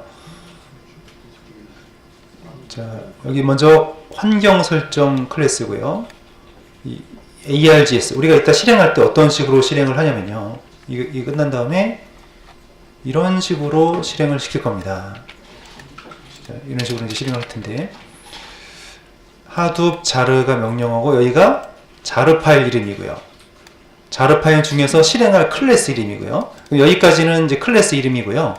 뒤에가 명령행 매개 변수예요. 두 개가 들어가는데, 앞에 것이 분석할 파일, 분석할 이 파일에 단어가 몇 개씩 들어있는지 카운트 하자는 거죠.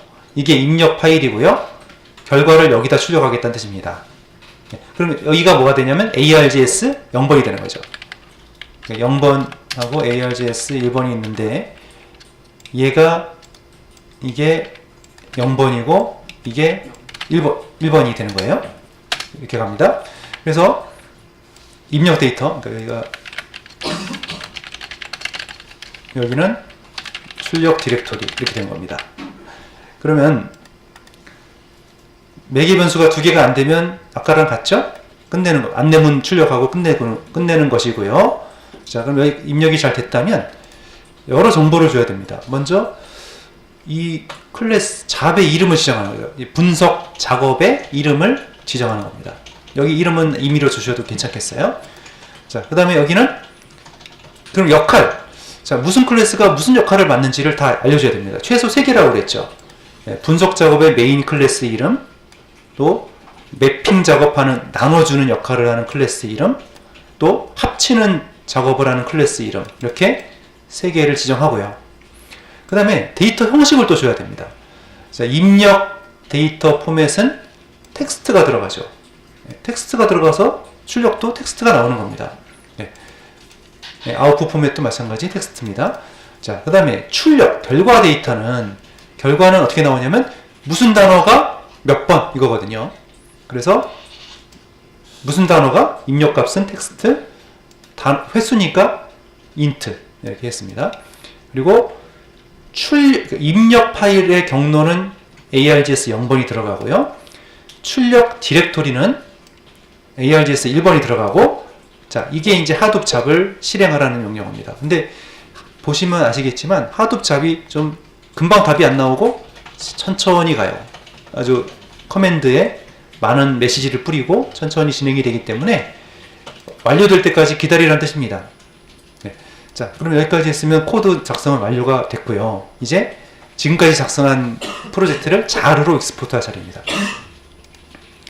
자, 아까처럼 익스포트 자르인데, 여기서 이거를 체크하시는 게 좋아요. 일단 여기 확인을 하시고 src랑 libs가 다 가는데요. 이 옵션에 보면 오버라이트에서 기존에 존재하는 파일이 있으면 경고 없이 바로 오버라이트, 이게 없으면은 잘 갱신이 안 될 수가 있어요. 새로 코드가 지금 추가됐잖아요. 근데 그게 잘 반영이 안 될 수가 있기 때문에 이거 체크를 하는 게 좋습니다. 하고, 그럼 저장이 된 거죠? 자르 파일이, 자, 이게 이제 최신 자르 파일인데 이거를 네임 노드에다가 붙이도록 할게요. 네, 아까 그 하둡 좀 자르를 리플레이스 하는 겁니다. 바꾸기. 자, 바꿨으면은 이제 우리가 텍스트 파일, 분석할 파일을 만들어야 되는데, 분석할 파일은 뭐 아무거나 좋습니다. 아무 파일이나 좋은데, 우리가 직접 한번 홈의 센토스에 input.txt라는 파일을 한번 만들어 볼게요. 만들어서 이거를 이런 간단한 내용을 만들어서 하둡에다가 올려보도록 하겠습니다. 예, 지금 마스터 노드예요. 마스터. 마스터에서, 그러니까 지금 디렉토리가 루트군요. 일단 디렉토리를 홈의 센토스로 가주세요. 홈의 센토스로 가서 input.txt. 자, gedit에서 input.txt에서 간단한 내용 적어주세요. read a book, write a book 하고 저장. 자, 파일 저장한 다음에 이제 그 홈의 센토스 디렉터리에 input.txt를 하드 서버에 올리도록 하겠습니다. 푸시라는 게 로컬 경로에 있는 이 파일을 서버로 올리는 거죠. 그래서 자, 파일이 기존에 있었죠. 그러면 그 기존에 올라갔던 거 지우고 새로 다시 올릴게요. 자, 해서 dfs rm이었죠. 그럼 input.txt 기존에 올라갔던 거를 지우고요. 다시 업로드를 하겠습니다. 잘 올라갔는지 보려면 cat 명령어를 이용해서 해볼게요. 네, 그러면 input.txt 파일 아까 작성했던 내용이 잘 나오고 있습니다. 자, 그럼 이제 분석 서버에 파일이 올라갔으니까 분석 명령어로 분석 작업을 시작하겠습니다.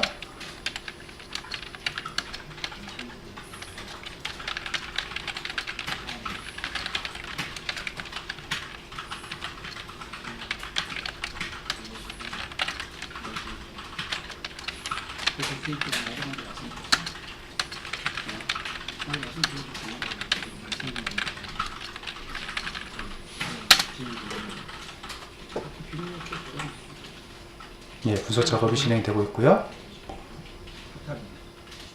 예, 작업이 지금 할당이 됐고요.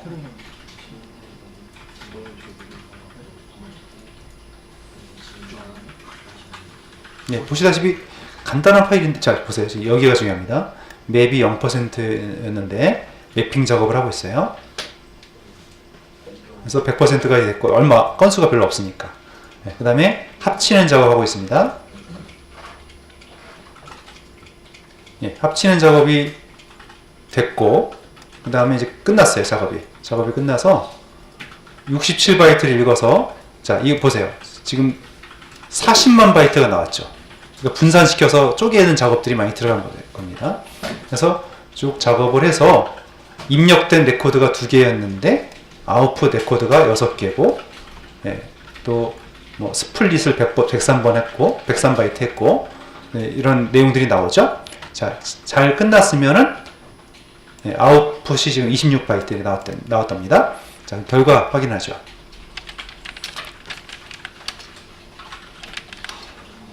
자, 목록을 보면 그 word count underbar output 디렉터리에 보면요, 여기에 success가 찍혀 있으면 성공, 그 다음에 이 파일을 읽어보면 됩니다. 그래서 cat으로 바로 할게요. word count underbar output에 part-r-0 5개 하니까 답이 나왔습니다. A 단어는 2개, 북 단어가 2개, 리드 단어가 1개, 라이트 단어가 1개 해서 분석 작업이 잘 됐습니다.